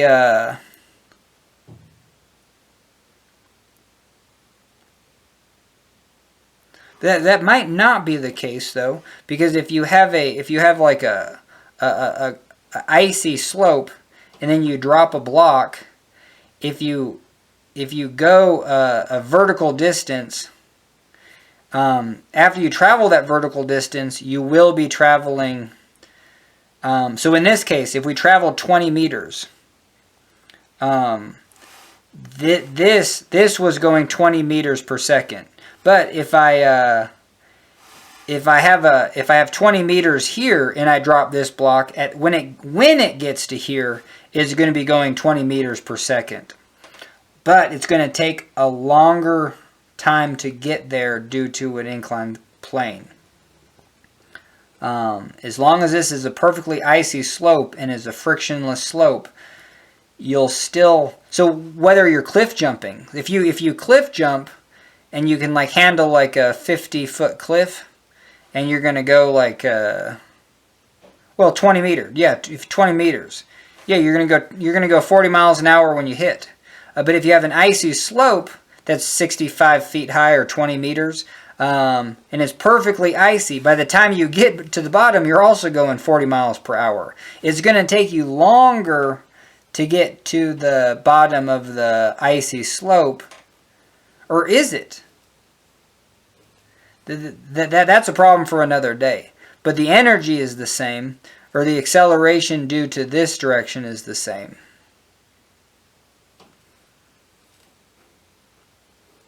But yeah, I don't want to wrap my mind around that. I just want to actually get to this part of this problem which was the hardest. And it was the sign convention. So, so let's just go back to this one. We're going to say, we just know that the acceleration is in this direction. And so why not just make this the positive direction and this the negative direction? Because then once we find our acceleration, we'll know that this acceleration is a positive number. Okay, so as we drew it, we found that this acceleration is a negative. So just keep that in mind. And then over here, we know that it's going to accelerate in this direction. The velocity is 0 here, and it's going to change its velocity. The velocity is going to increase when it's here. You know what I mean? So, I mean, I guess it doesn't matter, because things can be sliding backwards. It can be going backwards at 10 meters per second.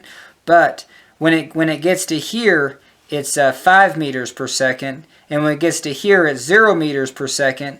And then it'll go back to here, and then back to here. So your acceleration is in this direction. Okay. So, yeah, that's... If something is traveling this way, it doesn't have to be traveling this way, but is slowing down, it's changing its velocity in this direction, then the acceleration's in this direction. If something's traveling this way, and it's slowing down, and then comes to a stop, its acceleration was that direction.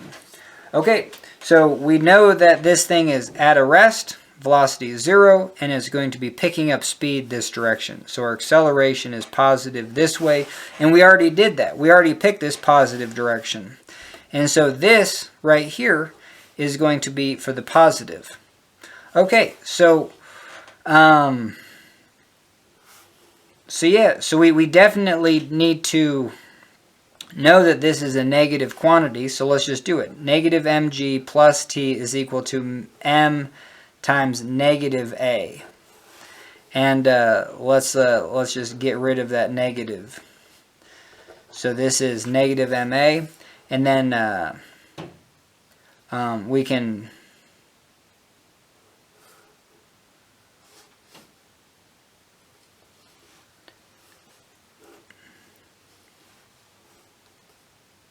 this is interesting.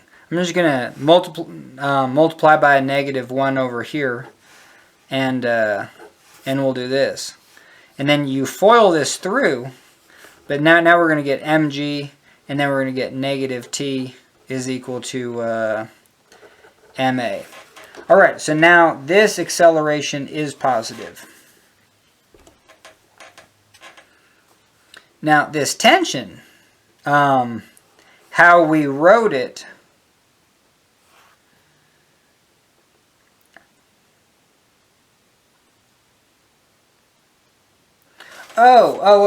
yeah, and then this is so, because if all you're doing is just looking at too many symbols, your mind's going to explode. So right here was even the easier one. We said that we had and we'll do this now. So we're going to switch this to the positive direction. So our weight is in the positive direction. So we have a big 1,000 newtons in the positive direction, minus some sort of tension in the negative direction. That's why this negative is here. This tension is not negative. So this tension is not a negative. We already denoted that it's in the opposite direction. And that's going to give us, and then we divide by the mass, and that's going to give us our acceleration. And our acceleration is going to be in the positive direction. Okay, now for this one, we have a tension in the positive direction. And our tension just is numerically whatever the tension is. Just like here, the tension was numerically, whatever the absolute value of the tension is, that's what we insert right here. Okay, so at least we got that. Because that was the only thing that's kind of bizarre, is that if you have a block and then over here, Well, your tension on your rope, your T is going to be that way, and your T is going to be that way. Your T is kind of in two different, you know what I mean? So here we're saying that this is the positive direction, and here we're saying that this is the negative direction. You know what I mean? So, yep. I think that's where I got kind of confused, because even just like right here, I don't know if this actually solves it. Okay, so we have, alright, so we're going to move on to this one. And then this is the weight down, this is the weight due to gravity down. And let's just get a number on there. 50 times 9.8 times sine 37. Alright, that's 295 newtons. Perfect. I'm going to store that as J. Alright, and then we have the frictional force, which was I, which was only about 100. You know what I mean? So minus, I'm just going to call it 100. You know what I mean? Keep it easy. Is equal to the mass times the acceleration. And we know that there's an acceleration. So we know that this tension has to be bigger than minus 395. Okay, so once we add the tension, so tension minus 395, this has to be a positive number, and that'll give us our acceleration. Now, I haven't, right here I said this was acceleration of x. That's going to be this thing in this direction. This was the acceleration of this block in the y direction. We're going to write a continuity equation that says the acceleration of this block is equal to the acceleration. These two blocks have the same acceleration. Kind of wrote it backwards there, but okay. That's kind of our continuity equation, that the motion of acceleration is going to be the same. And we kind of proved that a bunch of different ways, you know, with you know, something just sliding, is that if there's no friction, you know, it doesn't matter the fact that, you know, it doesn't matter the tension in this cord. If gravity is going to do this thing, it's going to be pulling, it's going to be changing the velocity the same no matter how heavy these objects are. That's the cool thing about gravity, is it doesn't matter how massive the objects are, they're going to change their velocity the same. So whether you drop a small rock off of a bridge or a big stone, the velocities are going to change the same. You're going to have, yeah, a whole lot more energy with that large rock having velocity when it hits something. You know what I mean? Your energy is much bigger with the large mass. Okay, how we doing? Okay, hell yeah.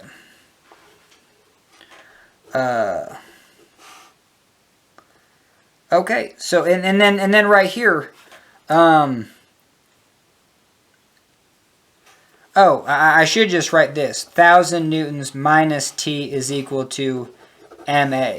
Now this m is m2, so we're going to call this 2 and this 1. So m2 is like 100 kilograms, m1 is just 50 kilograms.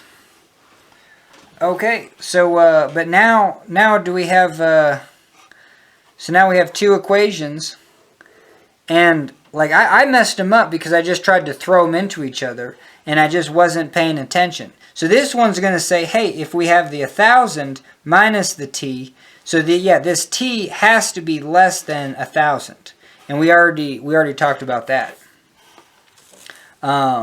Yep. So now, and our masses are known, and our accelerations are the same, and this tension is the same.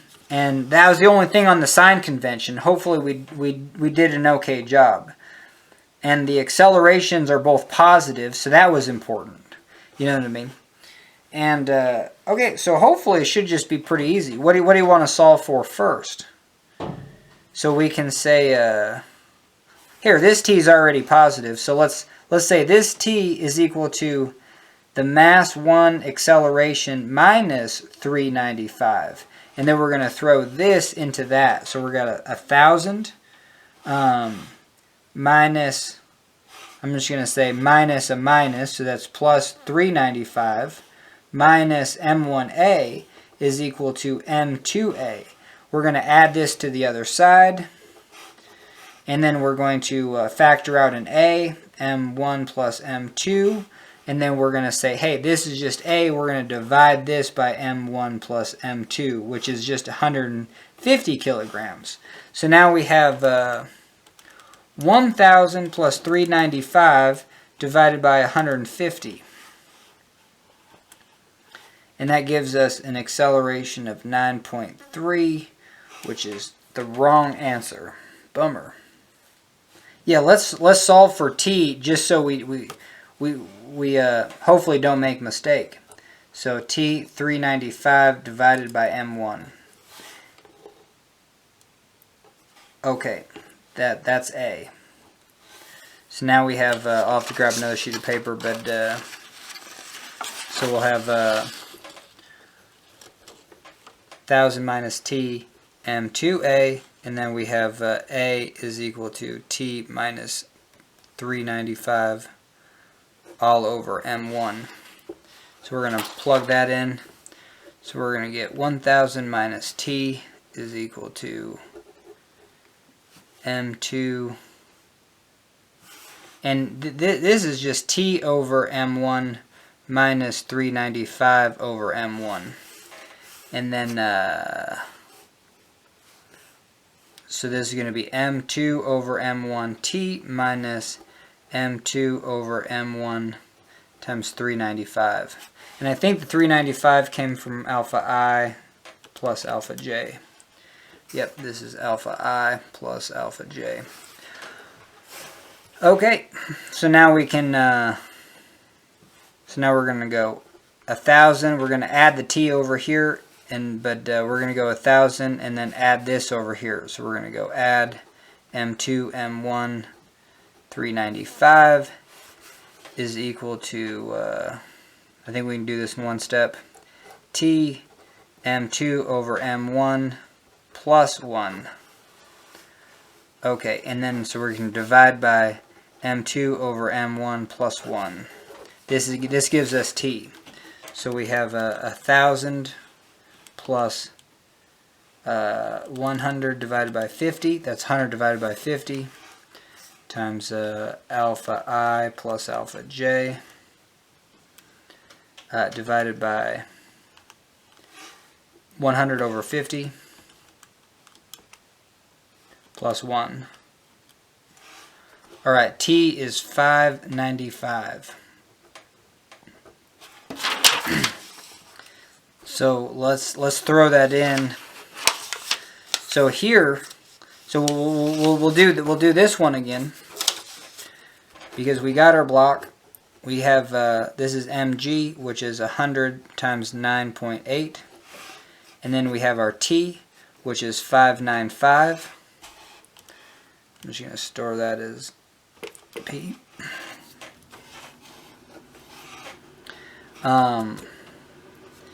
And then, so, and it doesn't matter what direction these are, but this one's going to be the bigger one, so we're going to have 100, 9.8 minus 595 is equal to this mass times the acceleration. So if we divide by 100, so we're going to have 100 times 9.8 minus alpha p divided by 100. There you go. Now we're going to have the acceleration is 3.8 3.84. Acceleration is 3.9. So I don't know why. I don't know if I just messed up, but combining these equations, yeah, that was bizarre. So I'll have to come back to this one. I apologize doing this just kind of long format. But yeah, the acceleration in the book is just 3.9. Gravity is 9.8. So when I got an acceleration of 9.3, it's just like, no, it should be kind of slower. You know what I mean? You got a frictional surface, so I was way off on that.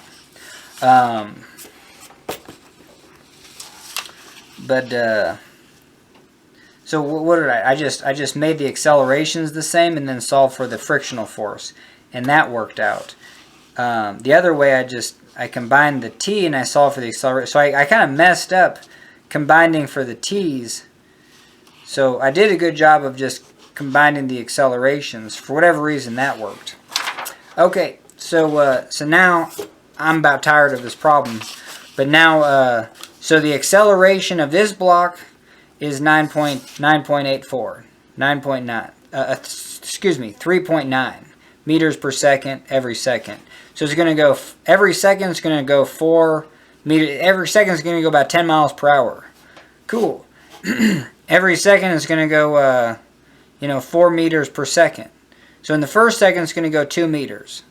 Yes, this is going to take a little while to get there. So let's do that calculus approach. I'm going to store this as alpha A. So our A is 3.85 meters per second squared. Velocity is 3.85 t. Position is divided by 2 is 1.92 t squared. Velocity initial is 0, so there's no constant integration is 0 here. Position is 0, constant integration is 0 there. At position 20 meters, we want to solve for t. I'm going to put that as x, t squared. So now we go 20 divided by 9.2, and then square root that, then we get t. So we got 20 divided by that, square root. Alright, so now we get time, store as alpha t. So we get a time of 3.22 seconds, and we're going to throw that into our velocity equation. So alpha A is this times alpha t. And does this make sense? Because we said our acceleration, change in velocity, change in time. So this is an equation too. Whether it's acceleration is dv dt or just average. Because if acceleration is constant, then this just becomes acceleration is change in velocity, change in time. And then you can bring this upstairs, acceleration times change in time is change in velocity. So if we have, and if our velocity is 0 at the beginning, then change in velocity is velocity final minus velocity initial. So that's just velocity final, which is just the equation for velocity. And change in t, well, t is same thing. Change in t is t final minus t initial. T initial is 0. So this is just t final, which is just the equation for t. You know what I mean? So basically, yeah, you have this, and it's just a times t is equal to v. And this is a function of t, but this is the velocity at all time t. So right there you get a v is equal to at, and better yet, v as a function of t is equal to at.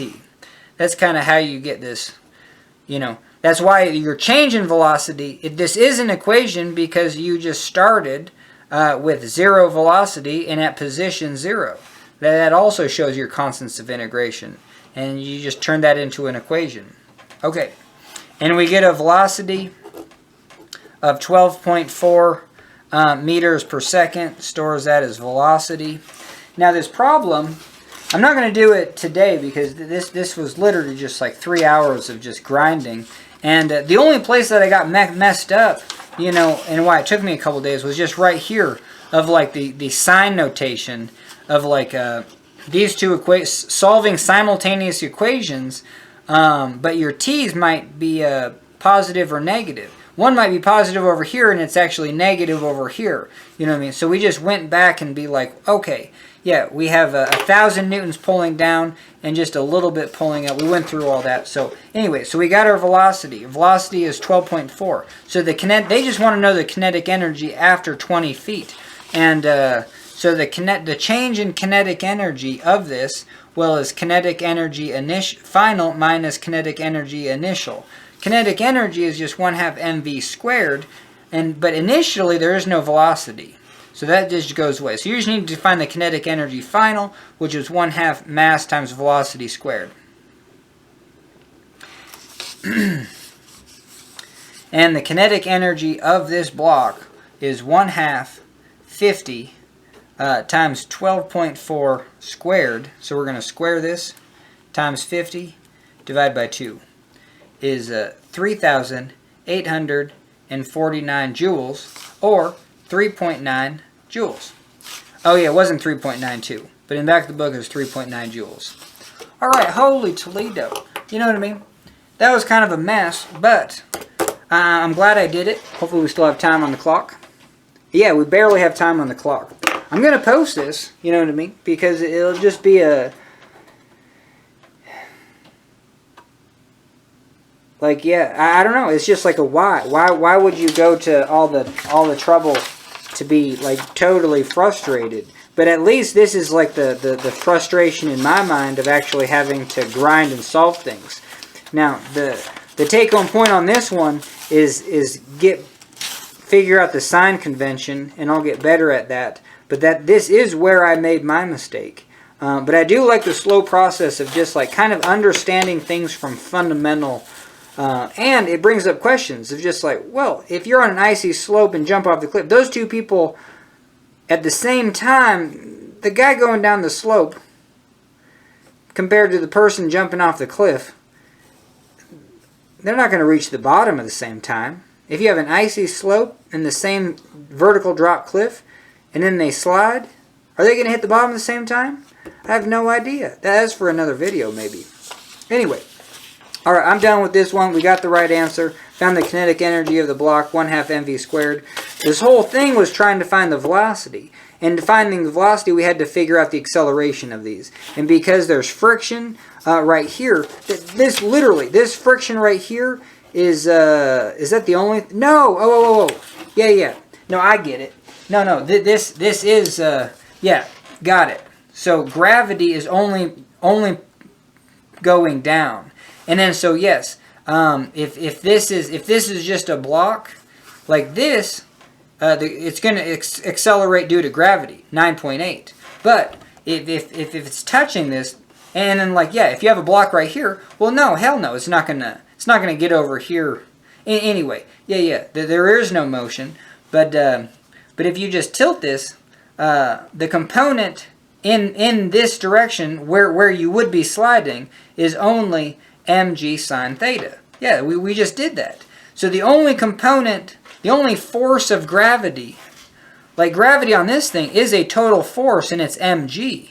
But basically you could say all of it's getting absorbed as a normal force. Like on a flat surface, it's all getting absorbed as a normal force. And it's just, you have zero velocity, zero change in velocity. But here, it's unbalanced force. You have nothing impeding this thing going this direction. But your acceleration isn't 9.8 meters per second. It's not 20 miles per hour every second. It's just the component in this direction. So mg sine theta. So if it's 30-degree slope, your acceleration is going to be half of gravity. So it's going to be 10 miles per hour every second.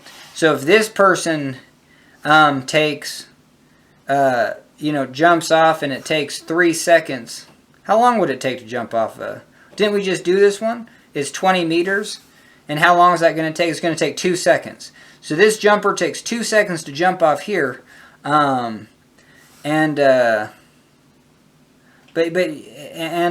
We can do this. We literally can do. If this is 20 meters?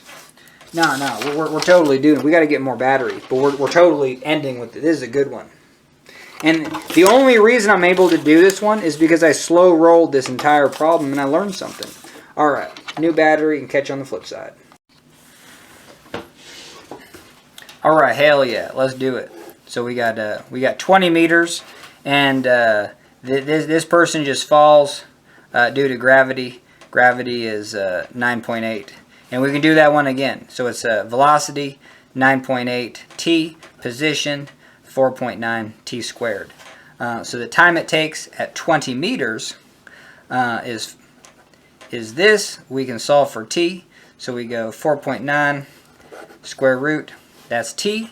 And then we throw t right in there. And then so we get 9.8. This is velocity. What do we want to know? The velocity when it hits here? Yeah, we want to know that.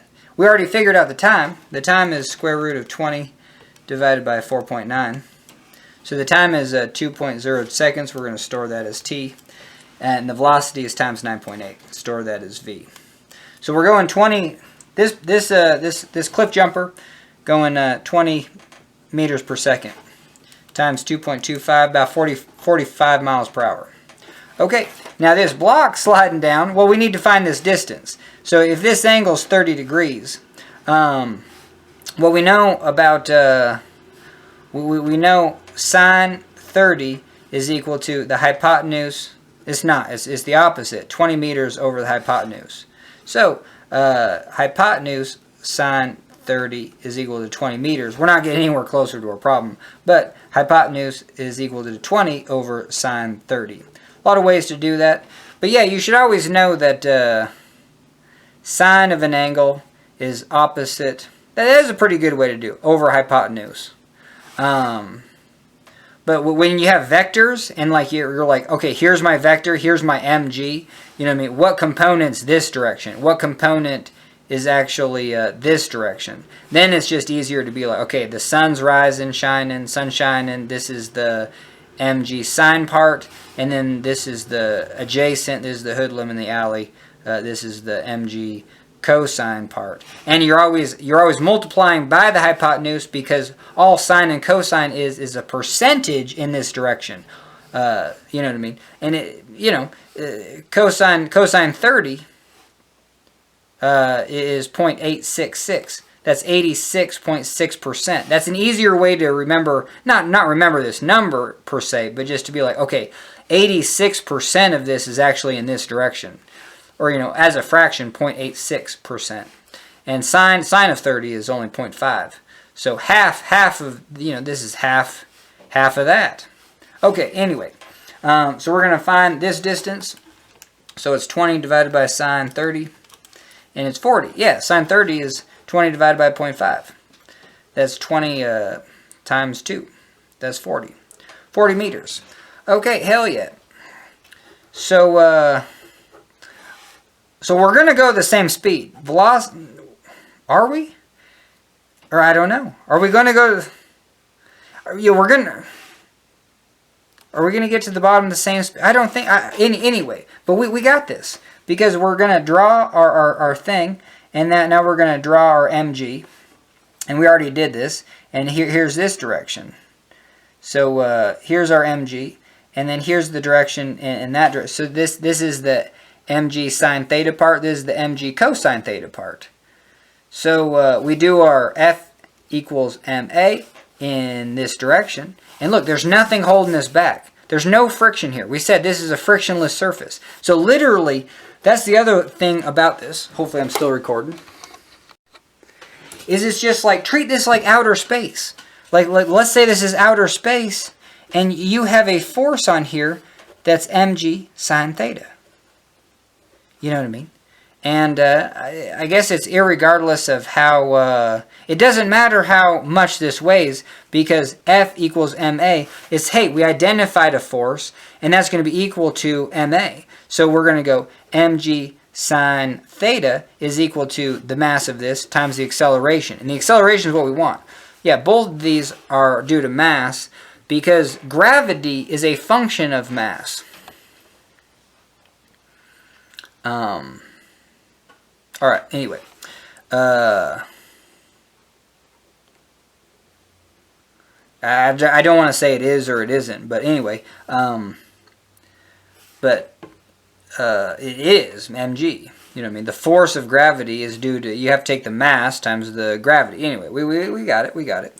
And then so our acceleration is equal to g sine theta.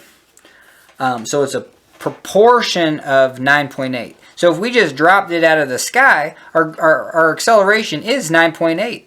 We're changing our velocity by 10 meters per second every second. But in this case, it's going to be a portion, and our angle is just g sine 30, which is just g 0.5. So it's half of g. So it's 4.9. So our acceleration is 4.9 meters per second. And it's in this direction. You know what I mean? Okay, so let's just do it. Our acceleration is 4.9. Velocity is 4.9t. Position, so we just do the integration. Position is 4.9 divided by 2. 2.45 t squared. Our position is going to be 40 meters, because by the time it gets down this slope, it's an extra 40 meters away. So you have to calculate that in. You don't just go the same distance, right? You got this longer distance.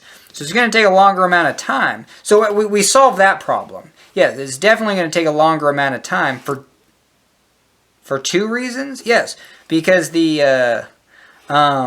because it's going to be less acceleration, because the portion of the gravity in this direction that you want to slide is less. That's why like a train on a very slight incline, well, it's going to slowly start to change its velocity. You know what I mean? Or the change in velocity is going to be very little. But over the course of we had a train go from the top of our Continental Divide Pass and then come into town. It was a tragedy. I think at least one person died, but it came in at full speed. It had no brakes, and the people went outside to take a break, and then all of a sudden the train just rolled away on them. And it ran into all the train cars in town that were full of just highly explosive, really corrosive stuff.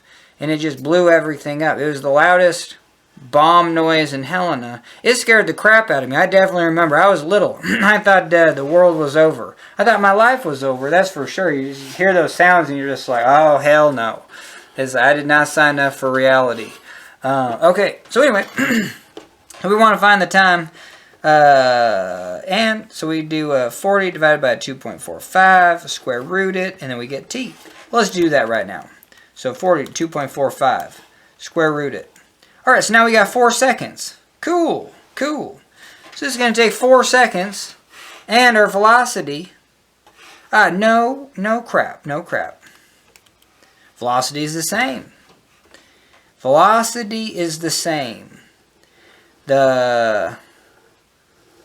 Yep, you're going to be the same velocity, 9.79 meters per second. So whether you jump off of a cliff or sled down the iciest slope imaginable, you know what I mean? You'll be going the same speed once you hit the bottom. That's fascinating. And that shows, what does this show? Well, it is the whole problem. It was like, don't solve these problems the way, like using F equals ma. Solve these problems using energy. So basically, it's the conservation of energy. And, I guess you just have to trust that 1/2 mv squared is kinetic energy. And mgh is potential energy. You know what I mean? This one's pretty easy to derive, because it's a force times distance, which is energy. That's a force times distance, which is, I just wrote it again, but it's Newton meters. This one, because velocity, where you're just like, well, if there's a velocity, there is no force. But I'll have to watch the lecture again, because this would be a good one just to be able to derive on the spot. You know what I mean? Just like you can do these integrals. Hey, I have a constant acceleration. Let's find velocity and position and time. You know what I mean? Just real fast. But all this says, oh, damn it. All right, hell yeah. We're back and we're almost done. Okay, all this says is, hey, this thing has a velocity of 0 at the top, but guess what? It's got potential energy. You know what I mean? So, in theory, like, now this is only for objects that aren't, because here's the thing. This object has a mass, but then if you throw it down a frictional slope, like these little particles of mass that are causing the friction are starting to get just real hot or excited or move. Their motion is just like you're just boiling water. You know what I mean? You literally are. Like the brakes of your car is friction. So if you're just like, well, hey, I was at the top of the hill, but at the bottom of the hill, I slowed myself down with my brakes. So like, where's the conservation of energy? All your energy from the, like, let's say you are at rest, so you have no kinetic energy. Your mv squared at the top of the pass is 0. But your potential energy is mgh. And then you get to the bottom of the pass, but you stopped. Your velocity is 0. And you're just like, well, I thought there was conservation of energy. Well, yeah. And you took all your energy and you threw it into heat into your brakes. And that heat in your brakes excited air molecules all around. And it excited metal molecules all around. And those molecules getting excited is motion. You know what I mean? So if you're just like F equals ma, is that every if you have a force due to energy, you know, if you have energy and you're taking a gravitational force, and you know, it's going to move anyway. I think this is bad. Let's just get back to this. But yeah, I'll have to be more clear about that. But yeah, even the why you reach terminal velocity as a skydiver is the air molecules, the mass, like you have a certain mass and gravity. Now, you must be, and you're, so you are taking these air molecules that have 0 velocity and then moving them as they go around your body, and they have a max velocity. So you just change their velocity in whatever amount of time it took to do that. Well, guess what? You had an acceleration on that tiny mass. And if you combined whatever that number of acceleration is times all those tiny masses, that must equal your big mass times the mass of gravity. So even if this acceleration is small, like you're actually not changing the velocity of these particles 9.8 meters per second, you're only changing it 4.9 meters per second, you'll have to double the amount of air molecules that you're moving to actually equal. But the crazy thing is just by experiment, you'll hit terminal velocity. So that means that and like let's say you're just spread out. I guess that looks like Flat Stanley compared to like just like kind of the, you know, just real small. Well, even though you're going faster, like yeah, there's less air molecules, but you are changing their velocity. You must be changing their velocity more. So this one's going to be more. And then here, if the air molecules just kind of like hit you, but then they just kind of, you know, go around you. And there's more mass. So there's more, actually here, you could be you could be accelerating the air molecules much less because there's more mass. Anyway, so how does this relate to gravity? I mean, kinetic energy? Because we got the same velocity. Well, up here, your kinetic energy is 0, but you have potential energy. And that's 1/2 mg 20 meters. Okay? And at the bottom, you don't have any of that potential energy. You only have kinetic. So that has to equal 1/2 mv squared.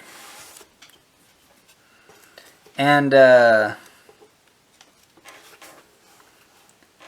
masses cancel. Oh no, this is just mgh. This is just mg20. So your velocity has to equal 2g20, which is 40g, and then it's the square root. Velocity is square root of 40g. So 40 times 9.8, square root of that. Whoa, whoa, whoa. And you get 19.79 meters per second. I mean, yeah, meters per second. Alright, yeah, that's conservation of energy. But I mean, you would want to know how to derive this 1/2 mv squared. You know what I mean? But it does bring up the thing is like, yeah, well, you could be at the top of a pass, and once your car gets to the bottom, well, you could could have no kinetic energy. You're stopped and you don't have any potential energy. So you're like, what gives? Where's the conservation of energy? Well, you took all that energy and velocity and you dissipated it. And I don't think dissipation is the good word, because any force that you're, because, okay, energy is force times distance. So it's a force over a distance. That's mass times acceleration times distance. You know, that's mgh. And I guess I don't have the words for it, but you're literally taking that energy and you're putting it into heat in the brakes. I just don't like that analogy as just, oh, you're just turning it into heat. I like the analogy of like you're turning it into motion.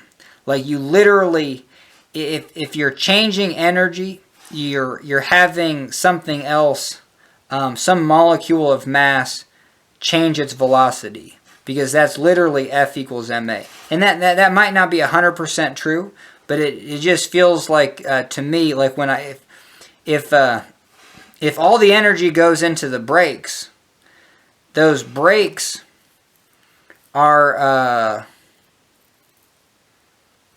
moving mass. Like even if it's just I think so. Even if it's metal that gets hot in the inner molecules of that metal, I think that's Newtonian.